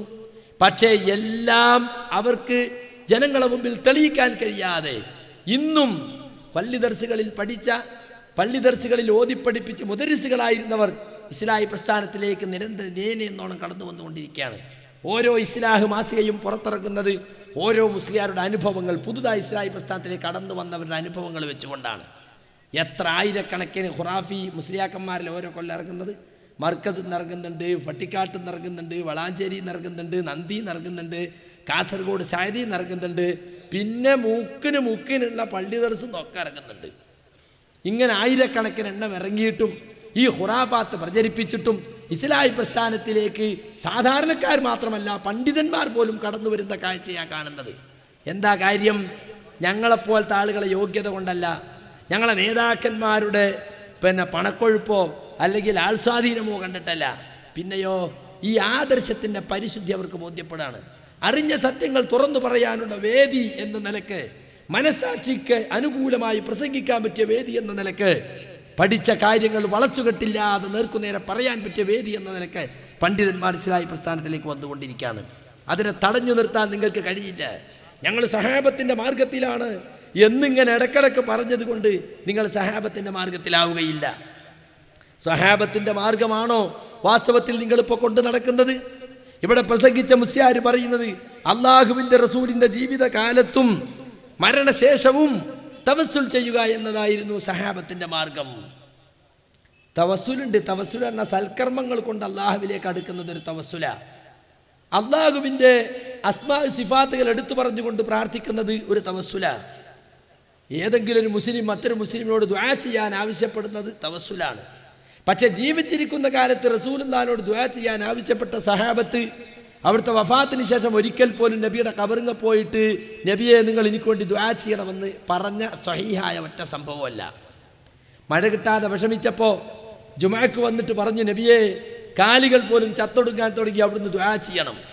റസൂൽ ദുആ ചെയ്തു. അടുത്ത ആഴ്ച വരുന്നു, നബിയെ മഴ കൊണ്ട് ബുദ്ധിമുട്ടി, കെട്ടിടങ്ങളൊക്കെ വീഴാൻ തുടങ്ങി, അവിടുന്ന് മഴ നിർത്താൻ വേണ്ടി ദുആ ചെയ്യണം. റസൂൽ ദുആ ചെയ്തു. പക്ഷേ ഖലീഫമാരുടെ കാലത്ത് റസൂലിൻ്റെ വഫാത്തിന് ശേഷം വരൾച്ചയുണ്ടായി ബുദ്ധിമുട്ടിയപ്പോൾ എന്താ ചെയ്തത്? റസൂലിൻ്റെ ഖബറിൽ പോയി പറയല്ല ചെയ്തത്, നബിയെ നിങ്ങളൊന്ന് മഴയ്ക്ക് വേണ്ടി പ്രാർത്ഥിക്കണം. അങ്ങനെ ചില കള്ളക്കഥകളുണ്ട്. വാസ്തവത്തിൽ നടന്നത് ഇമാം ബുഖാരി റിപ്പോർട്ട് ചെയ്തിട്ടുണ്ട്. അബ്ബാസ് ബിൻ അബ്ദുൽ മുത്തലിബ് എന്ന റസൂലുള്ളാഹിന്റെ എളാപ്പാനെ മുൻനിർത്തി പ്രാർത്ഥിക്കുക ചെയ്തത്. റസൂലുള്ള കാലത്ത് റസൂലിനെ മുൻനിർത്തി പ്രാർത്ഥിച്ചിരുന്നു. ഇന്നിതാ അബ്ബാസ് എന്നവരുടെ നേതൃത്വത്തിൽ ഞങ്ങളെ കൈകൾ താനിലേക്ക് ഉയർത്തിയിരിക്കുന്നു നാഥാ. ഇതൊരു തവസ്സുലാണ്. പക്ഷെ മരിച്ച റസൂലിനെ കൊണ്ട് തവസ്സുൽ ചെയ്യുന്ന സമ്പ്രദായം സഹാബത്തിനുണ്ടായിരുന്നില്ല എന്ന് നിങ്ങൾ മനസ്സിലാക്കണം. പിന്നെ ഞങ്ങൾ സഹാബത്തിൻ്റെ മാർഗത്തിലാടുന്ന പെരുമ്പറയടിച്ച് അതിനുവേണ്ടി ഇഹ്ദിന സിറാത്തൽ മുസ്തഖീം എന്ന ആയത്തോതുന്ന മുസ്ലിയാക്കന്മാരോട് ചോദിക്കട്ടെ, ഏത് കാര്യത്തിലാണ് നിങ്ങൾ സഹാബത്തുമായിട്ട് യോജിച്ചിട്ടുള്ളത്? മയ്യത്ത് കൊണ്ടുപോകുമ്പോൾ ദിക്ർ ചെല്ലുന്നതിനെക്കുറിച്ച് ഇമാം ബൈഹഖി റിപ്പോർട്ട് ചെയ്യുന്ന ഹദീസിൽ കാണാം, കാന സഹാബ് റസൂലുള്ളാഹി സല്ലല്ലാഹു അലൈഹി വസല്ലം യക്റഹുന റഫഅ സൗതി ഇൻദൽ ജനായിസ്. മയ്യത്തിൻ്റെ കൂടെ ശബ്ദമുയർത്തുന്നതിനെ സഹാബികൾ വെറുത്തിരുന്നു. മാത്രമല്ല നബവി പറഞ്ഞത് എന്താ? വഅലം അന്ന സവാബൽ മുഖ്താർ മാ കാന അലൈഹി സലഫ് റളിയല്ലാഹു അൻഹു അസ്സുകൂതു ഫീ ഹാലി സൈരി മഅൽ ജനാസ. ജനാസയുടെ കൂടെ നടക്കുമ്പോൾ മൗനം പാലിക്കലാണ് ശരിയായിട്ടുള്ളത്. അതാണ് സലഫുകൾ. സലഫുകളിൽ ഒന്നാമത്തെ സഹാബികളാ. അവർ നടന്ന മാർഗം അതാണ്. പരിശുദ്ധ ഖുർആൻ പാരായണം കൊണ്ടോ ദിക്ർ കൊണ്ടോ ഒന്നുകൊണ്ടും ശബ്ദമുയർത്താൻ പാടില്ല. മയ്യത്തിന് ചെന്നു ചേരാനുള്ള അവസ്ഥയെക്കുറിച്ച് ചിന്തിച്ചു കൊണ്ട് പോകണം എന്നാ പറഞ്ഞത്. അപ്പം സഹാബത്തിനെതിരല്ലേ നിങ്ങളതിൽ?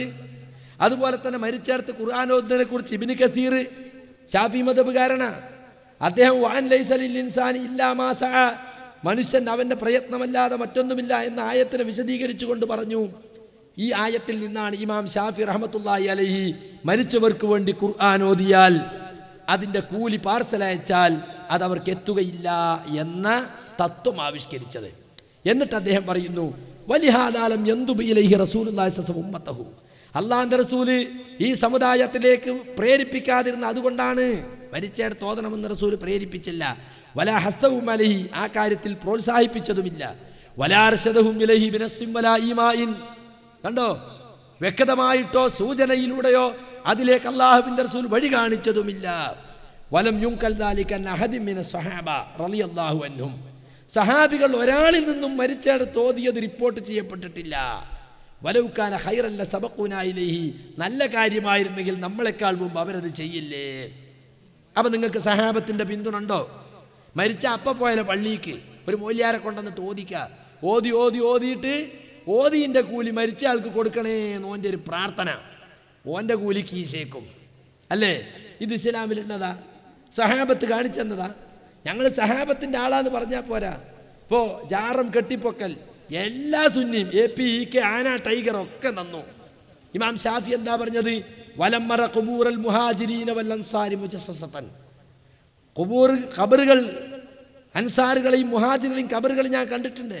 ഒരൊറ്റ ഖബറുമലും തേപ്പ് നടത്തിയത് ഞാൻ കണ്ടിട്ടില്ല. ഷീറാസി പറഞ്ഞത് സിഫ്റു സഹാദയിൽ കാണാം. വകാനു, അവരായിരുന്നത് സഹാബത്തായിരുന്നു. ലാ യർഫഉനൽ ഖബറ, ഒരു ചാണിലധികം ഖബർ ഉയർത്തിയിരുന്നില്ല.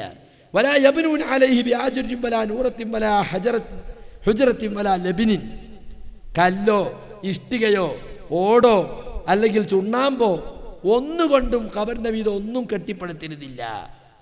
വകാനു ലാ യജ്അലൂന അലൽ ഖബരി ഇമാറത്തൻ വലാ ഖുബ്ബത്തൻ, കുബ്ബയോ കെട്ടിടമോ ഖബറിന്റെ മേലെ ഉണ്ടാക്കിയിരുന്നില്ല.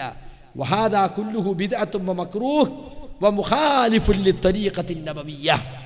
ഇതെല്ലാം പുത്തനാചാരങ്ങളും റസൂലുള്ളാഹി സ്വല്ലല്ലാഹു അലൈഹി വസല്ലമയുടെ മാർഗത്തിനെതിരുമാണ്.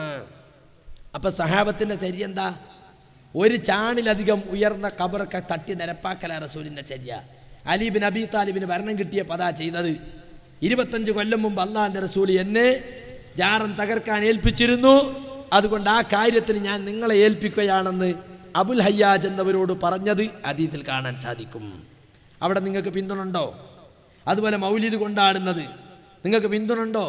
അസ്ലു അമലിൽ മൗലിദ് ബിദ്അത്തുൻ ലം തുൻകൽ അൻ അഹദിൻ മിന സലഫി സാലിഹ് മിനൽ ഖുറൂനി സലാസ. ആദ്യത്തെ 3 നൂറ്റാണ്ടിലെ ഒരാളെങ്കിലും മൗലിദ് കൊണ്ടാടിയത് ഉദ്ധരിക്കപ്പെട്ടിട്ടില്ല. അതുകൊണ്ട് മൗലിദ് കൊണ്ടാടുക എന്ന പ്രവർത്തനത്തിൻ്റെ അടിസ്ഥാനം തന്നെ ബിദ്അത്താണ്. എവിടെ നിങ്ങൾക്ക് പിന്തുണുള്ളത്? ഏത് കാര്യത്തിലാണ് നിങ്ങൾക്ക് പിന്തുണുള്ളത്? ഒരു സഹാബിൻ്റെയെങ്കിലും പിന്തുണ ഉണ്ടോ ഈ മീലാദാഘോഷത്തിന്? അപ്പം സുഹൃത്തുക്കളെ, ഇങ്ങനെ പറയുകയാണെങ്കിൽ ഒരുപാട് വിഷയങ്ങളിൽ സഹാബത്തിൻ്റെ യാതൊരു പിന്തുണയും ഇല്ലാത്ത ആളുകളാണ് ഞങ്ങളാണ് സഹാബത്തിൻ്റെ ആളുകളെന്ന് പുരപ്പുറത്ത് കയറി പെരുമ്പറയടിക്കുന്നത്. ഇവിടെ പ്രസംഗിച്ചതിൽ മുസ്ലിയാർ പറഞ്ഞെന്താ അറിയോ? ഖുതുബക്ക് വാള് പിടിക്കലും കൂടി സഹാബത്തിൻ്റെ ചര്യാണ്. എവിടെയാണോ സഹാബികൾ വാള് പിടിച്ചത്?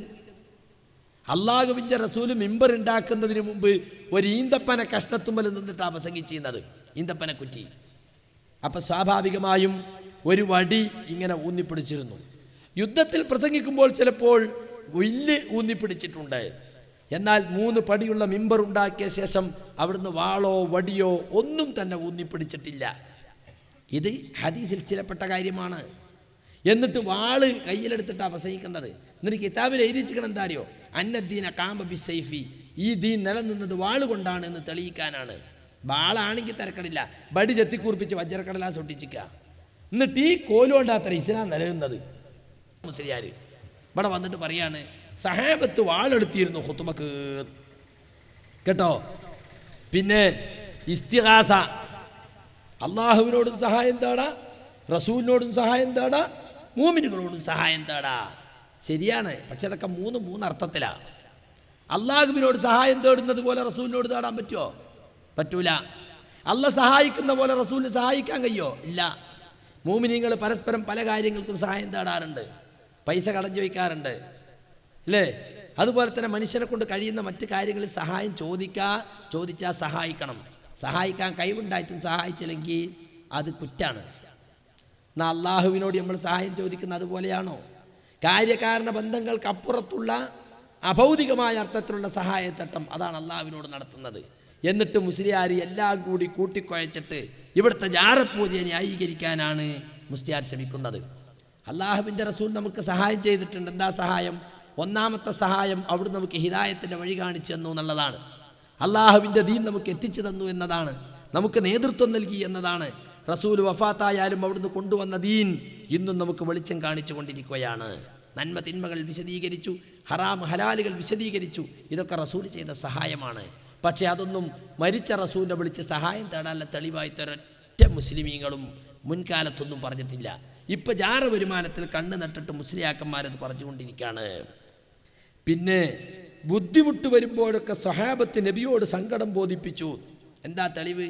സലമത്ത് ബിൻ അക്വാഇന് യുദ്ധത്തിൽ വെട്ടേറ്റപ്പോൾ അദ്ദേഹം യുദ്ധത്തിന് മുറിവ് പറ്റിയപ്പോൾ റസൂലിനോട് സഹായം തേടി. യുദ്ധക്കളത്തിൽ നിന്നിട്ട് നബിയേ എൻ്റെ മുറി മാറ്റിത്തരണേന്ന് പറയല്ല.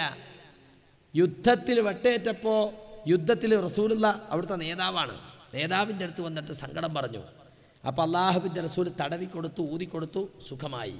അതൊരു മുഅ്ജിസത്താണ്. ചില സന്ദർഭങ്ങളിലൊക്കെ റസൂലുള്ള തടവി കൊടുത്തിട്ടും ഊതി കൊടുത്തിട്ടൊക്കെ രോഗം സുഖപ്പെട്ടിട്ടുണ്ട്. പക്ഷേ എല്ലാ രോഗവും തടവി മാറ്റാനോ ഊതി മാറ്റാനോ കഴിയുന്ന ആളായിരുന്നില്ല റസൂലുള്ള.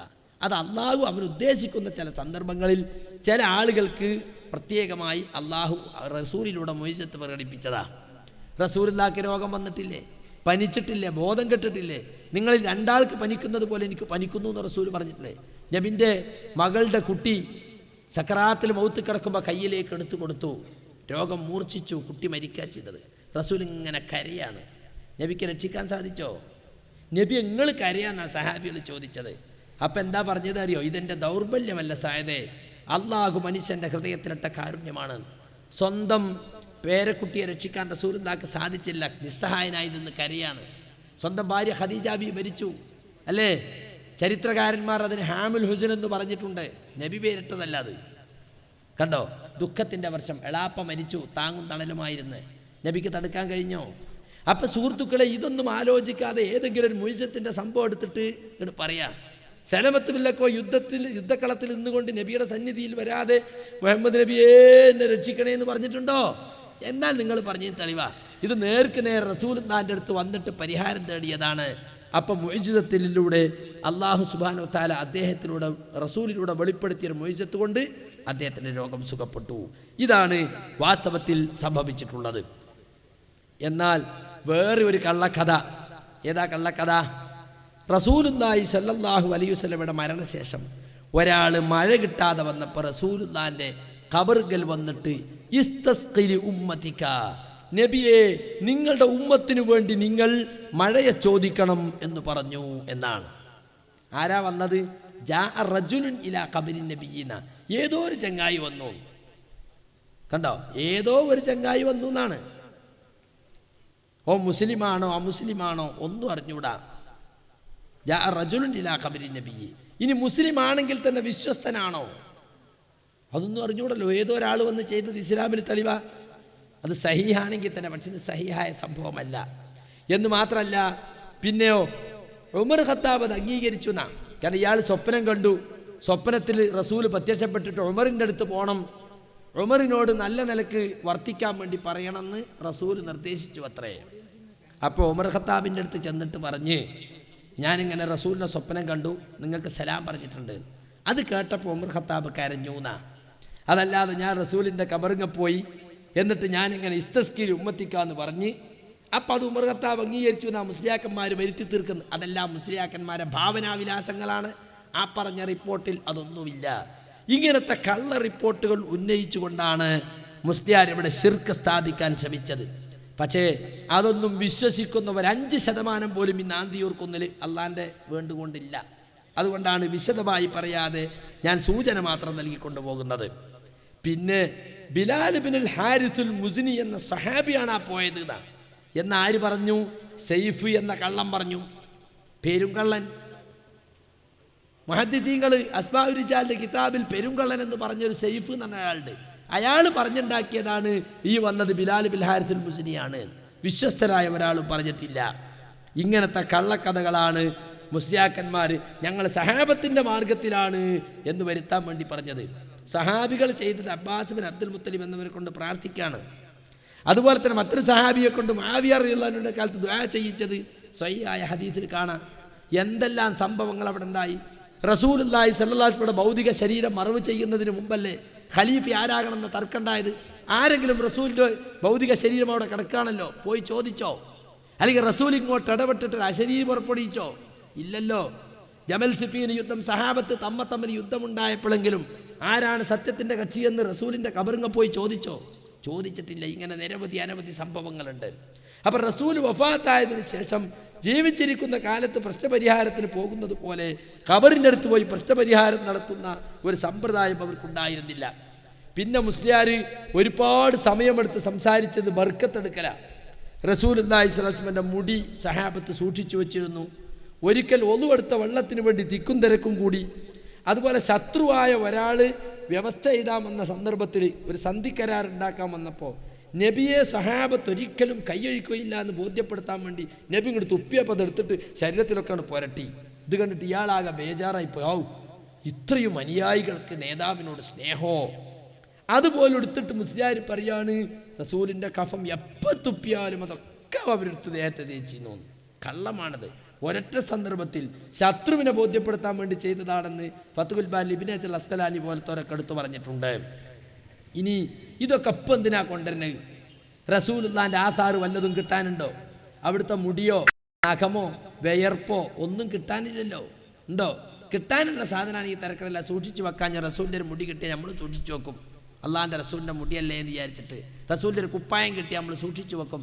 റസൂലിൻ്റെ ഒരു പല്ല് കിട്ടിയാൽ സൂക്ഷിച്ചു വെക്കും. പക്ഷേ ഇത് ലോകത്ത് കിട്ടാനില്ലാത്ത സാധനം അത്. പിന്നെ അതെന്തിനാ പറയുന്നത്? അങ്ങനെ മഹാന്മാരുടേതും അതുപോലെ സൂക്ഷിച്ചുകൂടെ? അഹ്ലു ബൈത്തിൻ്റെത് സൂക്ഷിച്ചുകൂടെ? അല്ലംബിയ അൽ ഉലമാ വറസത്തുൽ അംബിയാ, ആലിമീങ്ങൾ അംബിയാക്കളെ പിൻഗാമികളാണ്.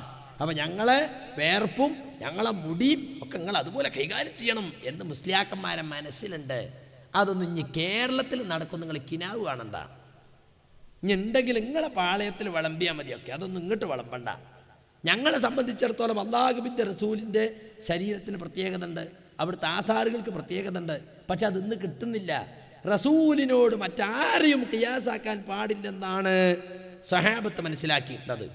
ഞാൻ ചോദിക്കട്ടെ, റസൂൽ കഴിഞ്ഞ ഈ സമുദായത്തിൽ ഒന്നാമത്തെ വ്യക്തി അബൂബക്കർ സിദ്ദീഖാണല്ലോ. അബൂബക്കർ സിദ്ദീഖിൻ്റെ മുടി ആരെങ്കിലും എടുത്തു വെച്ചിരുന്നോ? ഉമർ ഫാറൂഖിൻ്റെ മുടി ആരെങ്കിലും എടുത്തു വെച്ചിരുന്നോ? എന്താ ഇത് മനസ്സിലാക്കേണ്ടത്? സഹാബത്ത് ഒരിക്കലും നബിയോട് മറ്റുള്ളവരെ ഖിയാസാക്കിയിട്ടില്ല. ഈ തല തിരിഞ്ഞ ഖിയാസാണ് വാസ്തവത്തിൽ തബറുക്കിൻ്റെ വിഷയത്തിൽ ഇവർക്കുള്ളത്. മർക്കസിൽ ഒരു മുടിയുണ്ട്. ആര് കൊണ്ടുവന്നതാ? ശ്രീമാൻ ഫാറൂഖ് അബ്ദുള്ള. കാശ്മീരിൽ നബി ഒന്നുണോ? ഇല്ല. പിന്നെങ്ങനെ മുടി അങ്ങോട്ട് എത്തി? പണ്ട് ഹസ്രത്ത് ബാൽ പള്ളിയിൽ നിന്ന് മുടി കളവ് പോയി എന്നിട്ട് പത്രത്തിലുണ്ടായിരുന്നു. വമ്പിച്ച വർഗീയ കലാപം. കാശ്മീരിലെ റസൂലിൻ്റെ മുടി ഹിന്ദുക്കൾ കൊണ്ടുപോയി. വേഗം ചാർജ് ചെയ്യൽ ഓല നേരെയാ കേട്ടോ. ഭയങ്കര കുഴപ്പം. അങ്ങോട്ട് കത്തിക്കൽ ഇങ്ങോട്ട് കത്തിക്കൽ.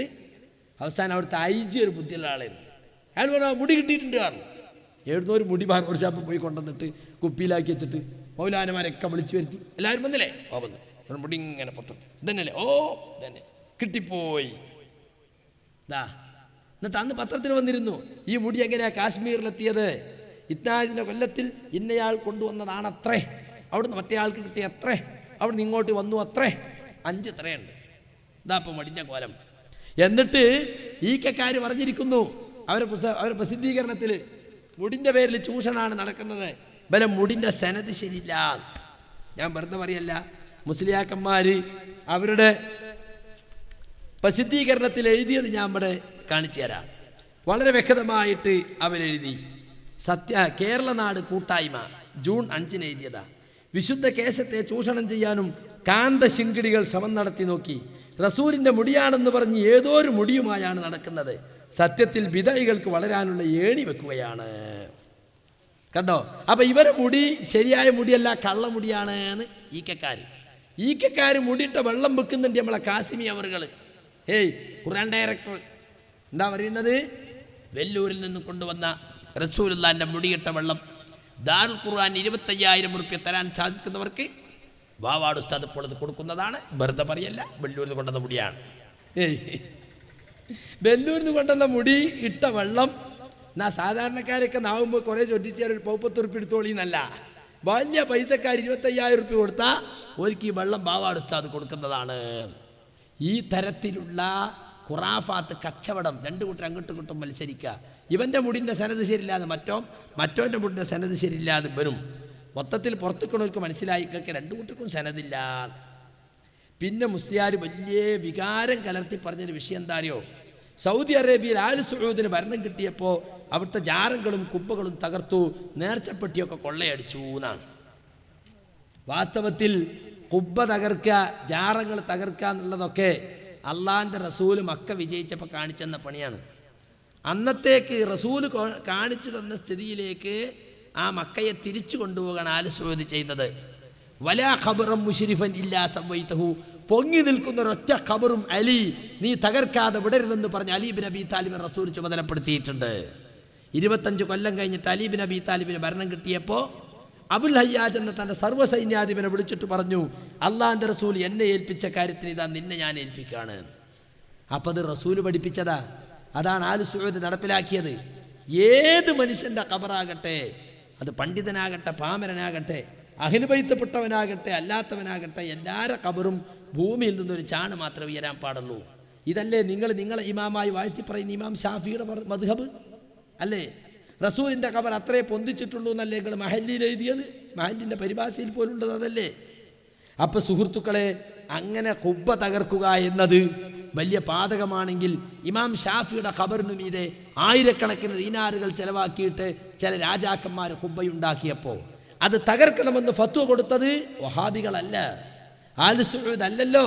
പിന്നാരാ? വലഖദ് അഫ്താ ജമാഅത്തും മിൻ ഉലമാഇ ശാഫിഇയ്യ, ഷാഫി പണ്ഡിതന്മാരിൽ മഹാന്മാരായ ഒരു വിഭാഗം പണ്ഡിതന്മാർ ഫത്വ കൊടുത്തു, ഇമാം ഷാഫിയുടെ ഖബറിന് മീതുള്ള ഖുബ്ബ തകർക്കണം എന്ന്. കണ്ടോ? അപ്പോൾ ഖുബ്ബ തകർക്കൽ ആൽ സഊദിൻ്റെ മാത്രം ഇടപാടല്ല. ഇസ്ലാമിനെ സ്നേഹമുള്ള എല്ലാ സ്ഥലത്തും ഇബ്നു ഹജർ ഹൈതമി എന്ന ഹോജ ഫത്വൽ മുഈൻ എഴുതിയ സൈനുദ്ദീൻ മഖ്ദൂമിൻ്റെ ഉസ്താദ്, അദ്ദേഹത്തിൻ്റെ സവാജിറിൽ എന്താ പറഞ്ഞത്? വതജിബുൽ മുബാദറത്തു ലിഹദ്മിഹാ വഹദ്മിൽ ഖിബാബില്ലത്തി അലൽ ഖുബൂർ, ഖബറുകൾക്ക് മീതെയുള്ള ഖുബ്ബകൾ തകർക്കാൻ ധൃതി കാണിക്കൽ നിർബന്ധമാണ്, അത് പിന്നെ തകർക്കുക എന്ന് പറഞ്ഞ് മാറ്റിവെക്കാൻ പാടില്ല. പിന്നെ റസൂലുള്ളാഹി സ്വല്ലല്ലാഹു അലൈഹി വസല്ലമയുടെ വീടുകൾ നിൽക്കുന്നത് നമുക്കറിയാം മദീന പള്ളിയുടെ ചെരുവിലാണ്. ആ 9 വീടുകളെ നബിയുടെ ഭാര്യമാർ ഓരോരുത്തർക്കും റൂമാണ്, അതാ വീട് എന്ന് പറഞ്ഞല്ല, നമ്മൾ വിചാരിച്ച മായത്തെ വീടൊന്നുമില്ല. ആ 9 വീടുകളെയും കൂടി അതിൻ്റെ ചുമരൊക്കെ കേടുവന്നപ്പോൾ പിൽക്കാലത്ത് നന്നാക്കിയിട്ടുണ്ട്. ആ 9 വീടുകളെയും കവർ ചെയ്യുന്ന വലിയൊരു പച്ചക്കൊമ്പ് ഉണ്ടാക്കിയിട്ടുണ്ട്. ആരാ ഉണ്ടാക്കിയത്? ഹിജ്റ 672 കലാബൂൻ സാലിഹി എന്ന് പറയുന്ന ഒരു ഈജിപ്ഷ്യൻ ഭരണാധികാരിയാണ് അതുണ്ടാക്കിയത്. ആ കുബ്ബ, ആ പച്ചക്കുബ്ബ സൗദി അറേബ്യയുടെ ഭരണം KNM-ന് കിട്ടിയാൽ തകർക്കുന്നു സക്കരിയ സലാഹി പറഞ്ഞിരിക്കുന്നു എന്നാണ് വലിയ പ്രചാരണമായിട്ട് മുസ്ലിയാക്കന്മാർ പറഞ്ഞു നടക്കുന്നത്. വാസ്തവത്തിൽ അത് പറയാനുണ്ടായ സാഹചര്യം എന്താണെന്നറിയോ? ഒരു മുസ്ലിയാർ ചോദിച്ച്, ഞങ്ങൾക്ക് ജാറം കെട്ടാനുള്ള തെളിവില്ലേ നിങ്ങൾ ചോദിക്കുന്നത്? മദീനത്തെ പച്ചക്കുബ്ബയാണ് തെളിവ്. ഇപ്പം ഞാൻ ചോദിച്ചു, മുസ്ലിയാരെ, അള്ളാഹുവിൻ്റെ റസൂലിൻ്റെ സഹാബികൾ ഉണ്ടാക്കിയതാണോ അത്? താബീങ്ങൾ ഉണ്ടാക്കിയതാണോ താബീങ്ങൾ ഉണ്ടാക്കിയതാണോ എന്നിട്ട് അവരെ പ്രസിദ്ധീകരണത്തിനെ വായിച്ചു കൊടുത്തു. ഹിജറ 670 ശേഷം ഉണ്ടാക്കിയതാണ്. റസൂൽ വഫാത്തായിട്ട് 6.5 നൂറ്റാണ്ട് കഴിഞ്ഞിട്ട് ഏതോ ഒരു രാജാവ് ഉണ്ടാക്കിയത് നിങ്ങൾക്ക് ദീനിൽ തെളിവ്? അപ്പം അടുത്ത പ്രസംഗത്തിൽ ഇയാൾ ചോദിക്കാം, നിങ്ങൾ എന്താ തകർക്കാത്തത്? നിങ്ങൾ സൗദി ഗവൺമെൻറ് മദീനത്തെ ഖബർസ്ഥാനിലും മക്കത്തെ ഖബർസ്ഥാനിലും കുറേ കുമ്പ തകർത്തല്ലോ, എന്താ അത് തകർക്കാത്തത്? തകർക്ക് ധൈര്യം ഉണ്ടെങ്കിൽ. അപ്പം ഞാൻ പറഞ്ഞു, മുസ്ലിയാരെ കേരളത്തിൽ നിന്നിട്ട് ഞങ്ങളോട് ചോദിച്ചിട്ട് എന്താ കാര്യം? ഞങ്ങൾക്ക് ഏറ്റവും അവിടുത്തെ ഭരണം, ഞങ്ങൾക്ക് ഭരണം കിട്ടിയാൽ പിറ്റേന്ന് തകർക്കുന്നു പറഞ്ഞു. അതല്ലാതെ വെറുതെ ഞാൻ പറഞ്ഞതല്ല. മുസ്ലിയാർ എന്നോട് കുത്തി കുത്തി ചോദിച്ചതാ, എന്താ നിങ്ങൾ തകർക്കാത്തത്? സൗദി ഗവൺമെൻറ്റിന് അത് തകർക്കണമെന്ന് ആഗ്രഹമുണ്ടായിരുന്നു. സൗദി ഗവൺമെൻറ് തകർക്കണമെന്ന് ആഗ്രഹമുണ്ടായപ്പോൾ നമ്മളെ ഇന്ത്യയിൽ നിന്ന് മൗലാന മുഹമ്മദ് അലിയെ പോലുള്ള പലരും പോയി, തകർക്കാൻ പാടില്ല, മുസ്ലിമീങ്ങളെ വികാരം വ്രണപ്പെടും, വിവരമില്ലാത്ത ആളുകൾ അതിൻ്റെ പേരിൽ സൗദി കോൺസുലേറ്റിൻ്റെ മുമ്പിൽ വന്നിട്ട് തീ കൊളുത്തി ചാകും, അങ്ങനെ ചാകാൻ അനുവദിക്കണ്ട എന്ന് വിചാരിച്ചിട്ട് അത് തകർക്കാതെ വെച്ചിരിക്കുകയാണ്. റസൂലിൻ്റെ സഹാബികളോ താബീങ്ങളോ താബീങ്ങളോ 5 തലമുറ 6 തലമുറ കഴിഞ്ഞിട്ട് ഒരു രാജാവ് ഉണ്ടാക്കിയതാ. അതൊരിക്കലും ഇസ്ലാമുമായി ബന്ധമുള്ളതല്ല എന്ന് നിങ്ങൾ മനസ്സിലാക്കണം. പിന്നെ അള്ളാഹു ആദരിച്ചവരെ മുജാഹിദീങ്ങൾ ആദരിക്കുന്നില്ല. അസ്ഹാബുൽ കൗഫിൻ്റെ നായി കൂടി സ്വർഗത്ത് പോയത് അള്ളാഹു ആദരിച്ചവരെ ആദരിച്ചിട്ടാണ്. എന്താണ് ഈ മുസ്ലിയാക്കന്മാർക്ക് പറ്റിയത്? ഈ ജാതി പൊട്ടപ്പോയത്ത് 50 കൊല്ലം മുമ്പാണ് പോയത്തമ്പടെന്ന് പറഞ്ഞിരിക്കുക. എടോ, നായിനും പട്ടിക്കും പൂച്ചക്കും എരുമക്കൊക്കെ സ്വർഗം ഉണ്ടാക്കിയതും നരകം ഉണ്ടാക്കിയതും. സ്വർഗവും നരകം ഉണ്ടാക്കിയത് ജിന്നിനും മിൻസിനും വേണ്ടിയാ, അല്ലാതെ പട്ടിക്കും പൂച്ചക്കും വേണ്ടിയല്ല. ഖുർആനിലും ഹദീസിലും വിവരമുള്ള സാധാരണക്കാർക്ക് പോലും അറിയുന്ന കാര്യം അത്. അസ്ഹാബുൽ കൗഫിൻ്റെ നായ സ്വർഗത്തിലാണ്. എവിടെ? ഖുർആനിലുണ്ടോ? എന്താ? അസ്ഹാബുൽ കൗഫിനെ സ്നേഹിച്ചു. പൂക്കോട്ടൂർക്കാരനൊരു വലിയ ബായാടി ഉണ്ട്. അയാൾ പറഞ്ഞെന്താണെന്നറിയോ? അയാൾ പറഞ്ഞത് ഇന്നി ഉഹിബ്ബുൽ ഔലിയ എന്ന് നായ പറഞ്ഞു. ആരാ നായ പറഞ്ഞ് കേട്ടത്? മഹാന്മാർ പറഞ്ഞിരിക്കുന്നു. ഏതാടോ ഈ മഹാൻ? ഏതാ ഈ മഹാൻ? അൽ കൗഫിലെ നായൻ്റെ വർത്താനം കേട്ട മഹാൻ അള്ളാഹു പറയണം, കാരണം വളരെ മുമ്പ് നടന്നൊരു സംഭവമാണ്. അല്ലെങ്കിൽ വഹയിൻ്റെ അടിസ്ഥാനത്തിൽ റസൂൽ പറയണം. റസൂൽ അത് പറഞ്ഞിട്ടില്ല. എന്നിട്ട് അസ്ഹാബുൽ കൗഫിൻ്റെ നായ സ്വർഗത്തിലാണെന്ന വിവരക്കേട് ഇവിടെ വന്നിട്ട് പറഞ്ഞിരിക്കുക. എന്തിനാ അത്? ഔലിയാക്കന്മാരെ സ്നേഹിച്ചാൽ തന്നെ സ്വർഗത്ത് കിടക്കും. നിസ്കാരം നോമ്പൊന്നും വേണമെന്നില്ല. കാരണം അപ്പം നായി നിസ്കരിച്ചിടണോ? അസ്ഹാബുൽ കൗഫിൻ്റെ നായി നിസ്കരിച്ചിടണമെന്നാ മൂല്യന്മാരെ ചോദ്യം. നിസ്കാരവും നോമ്പൊന്നും ഇല്ലാതെ തന്നെ ഔലിയാക്കന്മാരെ സ്നേഹിച്ചാൽ സ്വർഗത്ത് കിടക്കും. എടോ, ഇതിന് നായി നിസ്കരിക്കണമെങ്കിൽ നായിനോട് നിസ്കരിക്കണം എന്ന് കൽപ്പന ഉണ്ടോ? നായിനോട് നിസ്കരിക്കണം നോമ്പ് വെൽക്കണം കൽപ്പന ഉണ്ടായിട്ട് നിസ്കരിക്കാതെന്നോ? എന്നാലല്ലേ. അപ്പം അതൊക്കെ പറഞ്ഞത് ഔലിയാക്കന്മാരെ സ്നേഹിച്ചാൽ മതി, നിസ്കാരം നോമ്പൊന്നും ഇല്ലെങ്കിലും വേണ്ടില്ല എന്ന് വരുത്തി തീർക്കാനാണ് ശ്രമിച്ചത്. ഞങ്ങളെ സംബന്ധിച്ചിടത്തോളം അള്ളാഹു ആദരിച്ചതിനെ ആദരിക്കണമെന്നില്ല, ഞങ്ങൾക്ക് തർക്കമില്ല. പക്ഷെ എങ്ങനെ ആദരിക്കണം? അത് റസൂല് കാണിച്ചു തന്നിട്ടുണ്ട്. റസൂല് കാണിച്ചു തന്നതുപോലെയാണ് വാസ്തവത്തിൽ ആദരിക്കേണ്ടത്. പിന്നെ പറഞ്ഞിട്ടുള്ള വിഷയം തറാവീഹിനെ സംബന്ധിച്ച. ഉമറുൽ ഫാറൂഖ് റളിയല്ലാഹു അൻഹുവിൻ്റെ കാലത്ത് തറാവീഹ് 20 ആയിരുന്നു. അത് മുജാഹിദുകൾ ചുരുക്കി എന്നാണ്. ഈ മുസ്ലിയാർക്ക് വല്ലതും അറിയോ? ഇമാം മാലിക്കിൻ്റെ മുഖത്തിന് എടുത്തു നോക്കിയാൽ മതി. അമറ ഉമറു ഉബയ്യ ഇബ്നു കഅബ് തമീമൻ ഇദ്ദാരിയ അൻ യഖൂമാ ബിന്നാസ് 11 റകഅത്തൻ. 11 റകഅത്ത് നിസ്കരിക്കാനാണ് ഉമറുൽ ഫാറൂഖ് ഇമാമുകളായി നിശ്ചയിച്ച ഉബയ്യ ഇബ്നു കഅബിനോടും തമീം ഇദ്ദാരിയോടും കൽപ്പിച്ചത് എന്നാണ്. 20 നിസ്കരിച്ചു എന്നുള്ളത് കള്ള റിപ്പോർട്ടാ. ഇതാ സഹീഹായ റിപ്പോർട്ട്. അള്ളാഹുവിൻ്റെ റസൂലോ അവിടുത്തെ സ്വഹാബത്തോ 20 നിസ്കരിച്ച ഒരൊറ്റ സഹിയായ ഹദീസുമില്ല. പിന്നെ പറയും മക്കത്ത് 20 അല്ലേ? മക്കത്ത് 20 മക്കത്ത് ചിലപ്പോൾ 30, 40, 46, 56 ഒക്കെ ഉണ്ടാവും. കാരണം അവിടെ ഹംബലി മദ്ഹബ് അനുസരിച്ച് ഹദ്ദില്ല എന്നാണ്. അവിടെ ഭൂരിഭാഗം വരുന്നവർ അഖീദ സലഫി ആണെങ്കിലും കർമ്മശാസ്ത്ര കാര്യങ്ങളിൽ അവർ കുറേ കാര്യങ്ങളിൽ ഹംബലി മതം പിൻപറ്റുന്നുണ്ട്. അവിടുത്തെ ഭൂരിപക്ഷത്തിനനുസരിച്ച് രാജഭരണം അത് അനുവദിച്ചു കൊടുത്തിരിക്കുകയാണ്. അവസാനത്തെ 10 ആകുമ്പോഴേക്കും യശാനോടനുബന്ധിച്ച് 20 റകഅത്ത്, പിന്നെ തഹജ്ജുദിൻ്റെ സമയത്ത് 13 റകഅത്ത്. അപ്പം എത്രയായി?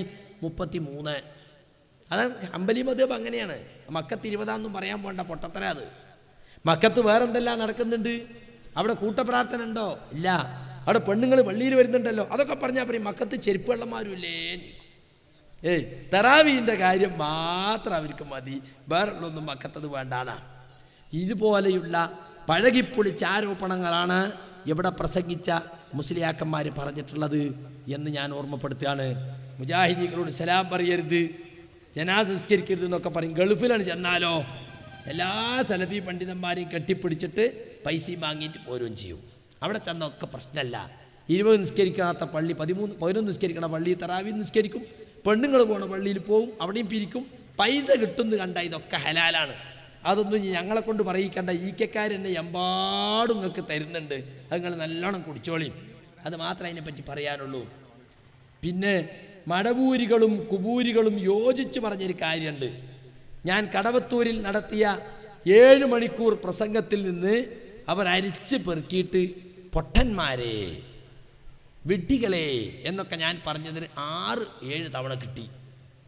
7 മണിക്കൂർ മടവൂരികൾക്ക് മറുപടി പറഞ്ഞുകൊണ്ട് പ്രസംഗിക്കുമ്പോൾ, പൊട്ടത്തരവും വിഡ്ഢിത്തവും പറയുമ്പോൾ അതിന് മറുപടി വരുമ്പോൾ സ്വാഭാവികമായും പൊട്ടന്മാരെ, വിഡ്ഢികളെ എന്നൊക്കെ പറയേണ്ടി വരും. അത് ഞാൻ പറഞ്ഞതെടുത്തിട്ട് വലിയ കാര്യമായിട്ട് ഞാൻ ചോദിക്കട്ടെ, ഒരു മടവൂരിയോട് ഒരു 10 മിനിറ്റുകളും സംസാരിച്ചാണ്, അപ്പോഴത്തേന് എന്തെല്ലാം ഓൻ പറയും.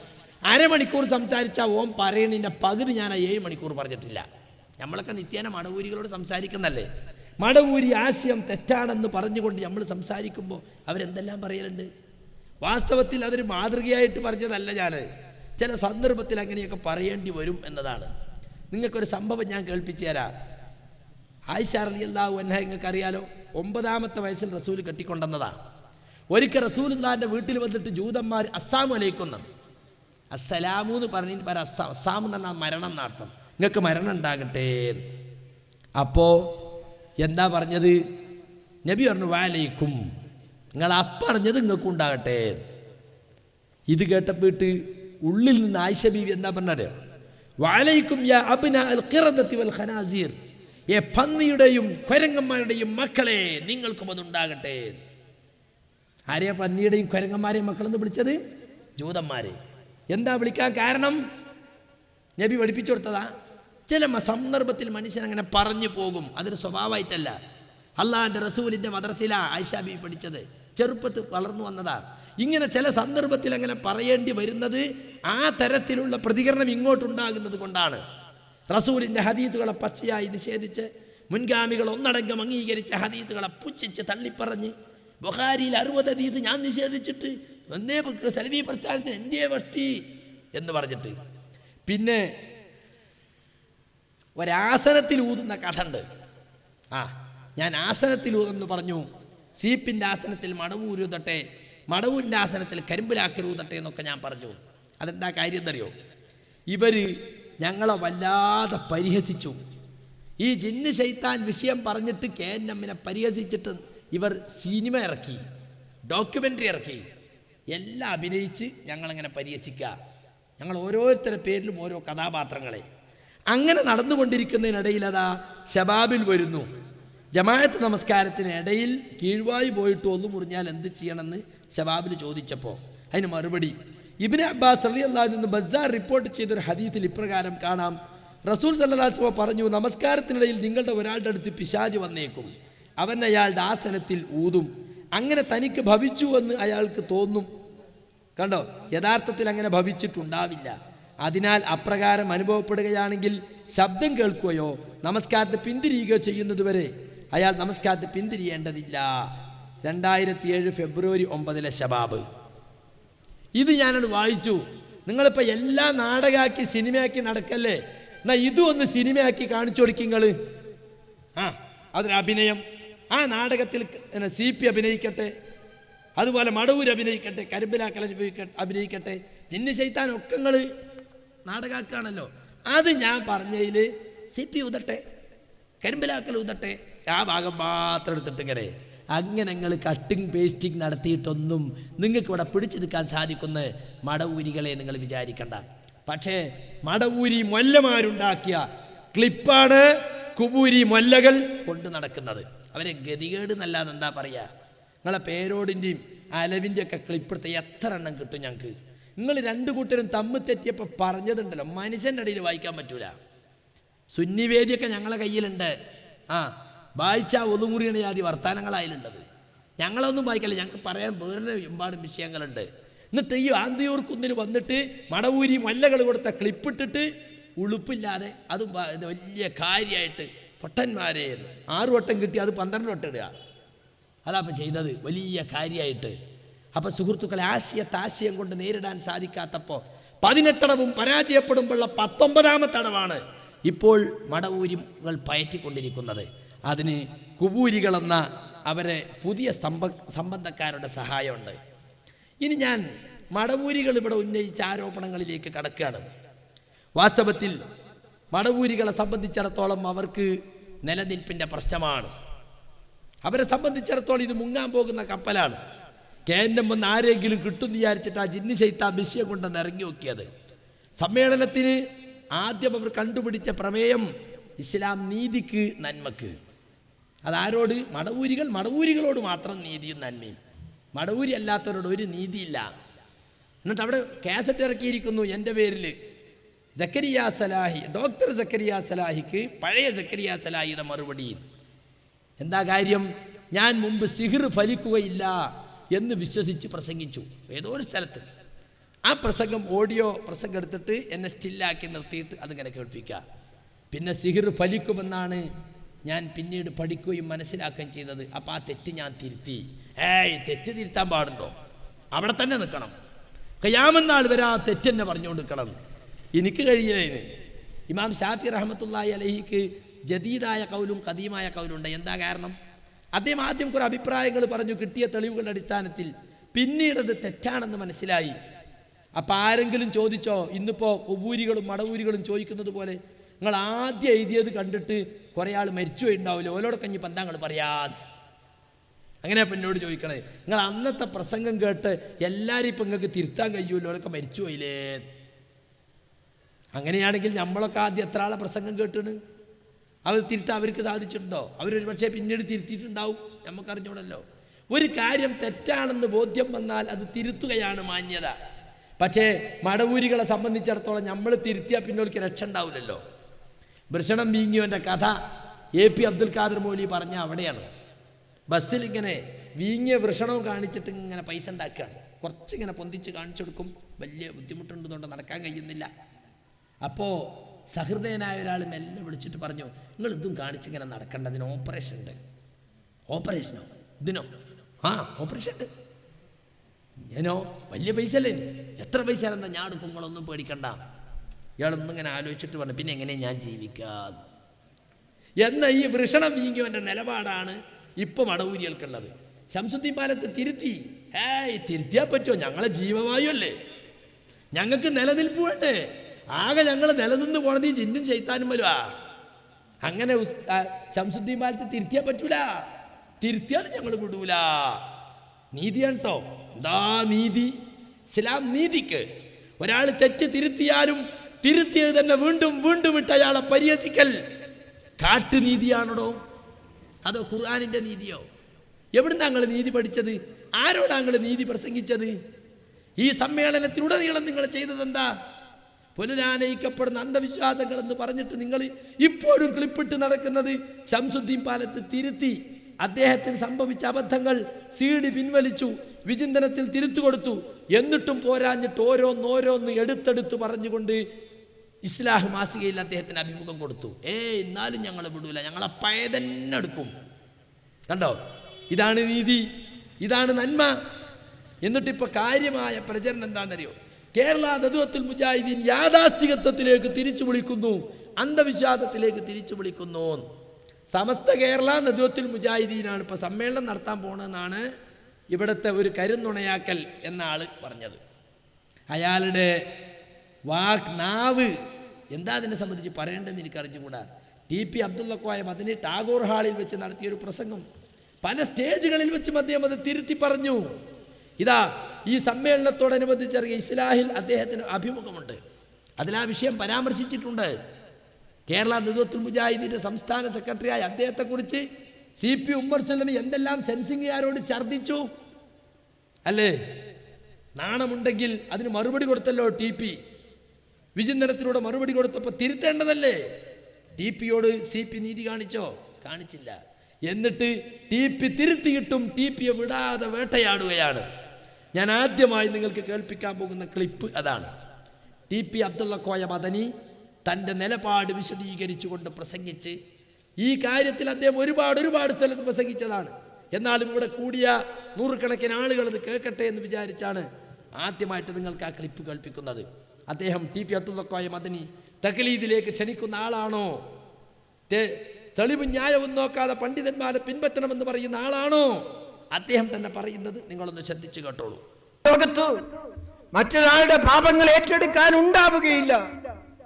ആരിലും അങ്ങനെ അഭയം തേടാൻ പറ്റുകയില്ല അല്ലാഹുവിലല്ലാതെ എന്ന ആ രംഗത്തുള്ള ഒരു എത്ര ഉന്നതൻ, മനുഷ്യ സമൂഹത്തിലെ ഏറ്റവും ഉന്നതൻ അഷ്റഫുൽ ഖൽഖ് മുഹമ്മദ് റസൂലുള്ളാഹി സ്വല്ലല്ലാഹു അലൈഹി വസല്ലമാണ്. റസൂലുള്ളാഹ് അടക്കം തന്റെ ഓമനപുത്രിയോട് പറയുന്നത്, ഫാത്തിമ, എന്റെ കരളിന്റെ കഷ്ണമായ ഫാത്തിമ, അള്ളാഹുവിൽ നിന്ന് രക്ഷപ്പെടുത്താൻ, നരകശിക്ഷയിൽ നിന്ന് രക്ഷപ്പെടുത്താൻ, അള്ളാഹുവിന്റെ ശിക്ഷയിൽ നിന്ന് രക്ഷപ്പെടുത്താൻ എനിക്ക് സാധ്യമല്ല. എന്റെ ഭൗതികമായ എന്റെ സമ്പത്ത് നിന്ന് എന്ത് വേണമെങ്കിലും നീ ചോദിച്ചു കൊള്ളൂ എന്ന് പറഞ്ഞ ആ പ്രവാചകൻ ഈ സമൂഹത്തെ പഠിപ്പിച്ചത്, ഒരു മനുഷ്യൻ ഒരണുത്തൂക്കം നന്മ ചെയ്താൽ അതിന്റെ ഫലവും ഒരണുത്തൂക്കം തിന്മ ചെയ്താൽ അതിന്റെ ഫലവും പരലോകത്ത് ലഭിക്കുമെന്ന ഉത്തമമായ ദൃഷ്ടാന്തമാണ്. ഞാനുമായി ബന്ധപ്പെട്ട ഒരു വ്യക്തിക്കും ആരെങ്കിലും പാപം ഏറ്റെടുക്കാൻ പണ്ഡിതന്മാർക്ക്, നേതാക്കന്മാർക്ക് സാധിക്കുമെന്ന് ഞാൻ പറയുമെന്നുള്ളൊരു വിശ്വാസം ഉണ്ടാവുകയില്ല. നമ്മുടെ പാപങ്ങൾ മറ്റാരെങ്കിലും ഏറ്റെടുക്കുമെന്നുള്ളത് മുജാഹിദ് ഇസ്ലാഹി പ്രസ്ഥാനത്തുമായി അല്പം പോലും ബന്ധമുള്ള ഒരാൾ പറയുകയില്ല. അതിന്റെ നേതൃത്വത്തിൽ എങ്ങനെയോ വളരെ അള്ളാഹുവിനെ പേടിച്ചുകൊണ്ട് എത്തിപ്പെട്ട ഒരാളാണ് ഞാൻ. പിന്നെ ഞാൻ എങ്ങനെ അത് പറയും? ഇനി എന്തായിരുന്നാലും കൃത്രിമമായി ഉണ്ടാക്കുന്ന ഏത് തരത്തിലുള്ള CD ആണെങ്കിലും എന്നെ സംബന്ധിച്ച് അത് അറിഞ്ഞുകൂടാ. എന്താണ് പറയുന്നതെന്ന് എനിക്ക് അറിഞ്ഞുകൂടാ, ഞാൻ കേട്ടിട്ടില്ല. ഞാൻ പറഞ്ഞു കേൾക്കുന്നതാണ്. ഒരു കാര്യം ഞാൻ വ്യക്തമാക്കുന്നു, ഞാൻ എന്തു പറഞ്ഞു, എന്താണ് അതിന്റെ വിശദീകരണം എന്ന് ജനങ്ങളുടെ മുന്നിൽ പറയാൻ അതിന് ഏറ്റവും അർഹനും അവകാശപ്പെട്ടവരും ഞാൻ തന്നെയാണ്. അതുകൊണ്ട് ഞാൻ പറയട്ടെ, ഇവർ പറയുന്നത് പോലെയുള്ള ഒരു വാദം എനിക്കില്ല. ആർക്കും അവരുടെ പാപങ്ങൾ അള്ളാഹു പൊറുത്തു കൊടുക്കുക എന്നല്ലാതെ ആർക്കും ഏറ്റെടുക്കാൻ കഴിയുകയില്ല. അത് അഷ്റഫുൽ ഖൽഖിനടക്കം സാധ്യമല്ല. ആ ഒരു ഉറച്ച വിശ്വാസമാണ് എനിക്കുള്ളത്. ഞാൻ ഉദ്ദേശിക്കാത്ത എന്തെങ്കിലും തരത്തിലുള്ള ഒരു ആശയം എന്റെ പ്രസംഗത്തിൽ എവിടെ നിന്നെങ്കിലും ആർക്കെങ്കിലും തോന്നിയിട്ടുണ്ടെങ്കിൽ, ഈ ഒരു കാര്യത്തിൽ എന്റെ ആശയം ഇന്നതാണ് എന്ന് വ്യക്തമായി ഞാൻ പറഞ്ഞ നിരക്ക് ഇനിയും അതിനെ ദുരുപയോഗപ്പെടുത്തുകയും ഞാൻ പറയാത്ത കാര്യങ്ങൾ എന്റെ പേരിൽ പറയുകയും ചെയ്യുകയാണെങ്കിൽ നാളെ വരെ ലോകത്തേക്ക് ആ കാര്യം വിട്ടുകൊണ്ട് ഞാൻ എന്റെ വാക്കുകൾ അവസാനിപ്പിക്കും. സുഹൃത്തുക്കളെ, വളരെ വ്യക്തമായി TP അബ്ദുള്ള കോയ മദനി അദ്ദേഹത്തിൻ്റെ ആ പ്രസംഗത്തിൽ വന്നിട്ടുള്ള കാര്യങ്ങളുടെ നിജസ്ഥിതി എന്താണ് എന്ന് വിശദീകരിക്കുകയാണ്. അദ്ദേഹം ഉദ്ദേശിക്കാത്ത അർത്ഥങ്ങളിലേക്ക് അദ്ദേഹത്തിൻ്റെ വാക്കുകളെ വലിച്ചു നീട്ടിയപ്പോൾ അദ്ദേഹം പല സ്ഥലത്ത് വെച്ചും ഞാനത് പറഞ്ഞിട്ടില്ല, ഞാനിതാ തിരുത്തുന്നു. എൻ്റെ സംസാരത്തിൽ നിങ്ങൾക്കൊരു തെറ്റിദ്ധാരണ ഉണ്ടായിട്ടുണ്ടെങ്കിൽ, എൻ്റെ വാക്കിൽ അങ്ങനെ സംഭവിച്ചു പോയിട്ടുണ്ടെങ്കിൽ അത് ഞാൻ ഉദ്ദേശിച്ചതല്ല, അതെൻ്റെ ആശയമല്ല. ഞാനൊരു ഖുറാഫി കുടുംബത്തിൽ ജനിച്ചു വളർന്ന് പിന്നീട് സത്യം മനസ്സിലാക്കി ഇസ്ലാഹി പ്രസ്ഥാനത്തിലേക്ക് കടന്നു വന്ന വ്യക്തിയാണ്. അതുകൊണ്ട് എനിക്ക് ആശയമില്ല എന്ന് അദ്ദേഹം ഒരുപാട് സ്ഥലത്ത് പറഞ്ഞിട്ടും TP അങ്ങനെ തിരുത്തിയാൽ പറ്റുമോ? ഞങ്ങളെ ജീവവായു അല്ലേ, ഞങ്ങൾ അതുകൊണ്ടല്ലേ ജീവിച്ചു പോണത് എന്നാണ് മടവൂരികൾ പറയുന്നത്. മടവൂരികളുടെ ആ ക്ലിപ്പ് കുബൂരികളും ഏറ്റെടുത്തിരിക്കുകയാണ്. ഇവിടെ പ്രസംഗിച്ച മടവൂരി പ്രാസംഗികൻ പറഞ്ഞത് എല്ലാവരും TPയെ സ്വാഗതം ചെയ്യുകയാണ്. ഹുസൈൻ മടവൂരിന് എത്രയെത്ര വ്യതിയാനമുണ്ടായെന്ന് നിങ്ങൾ ആരോപിച്ചിട്ടും അദ്ദേഹത്തെ ഒരു ഗ്രൂപ്പിൽപ്പെട്ടവരും സ്വാഗതം ചെയ്തിട്ടില്ല. TP അബ്ദുള്ള കോയ മദനിയെ മുസ്ലിയാക്കന്മാർ സ്വാഗതം ചെയ്തു എന്നാണ്. വാസ്തവത്തിൽ ഹുസൈൻ മടവൂരിനെ സ്വാഗതം ചെയ്ത ആരൊക്കെയാണെന്ന് ഇവിടുത്തെ ആളുകൾക്കറിയാം.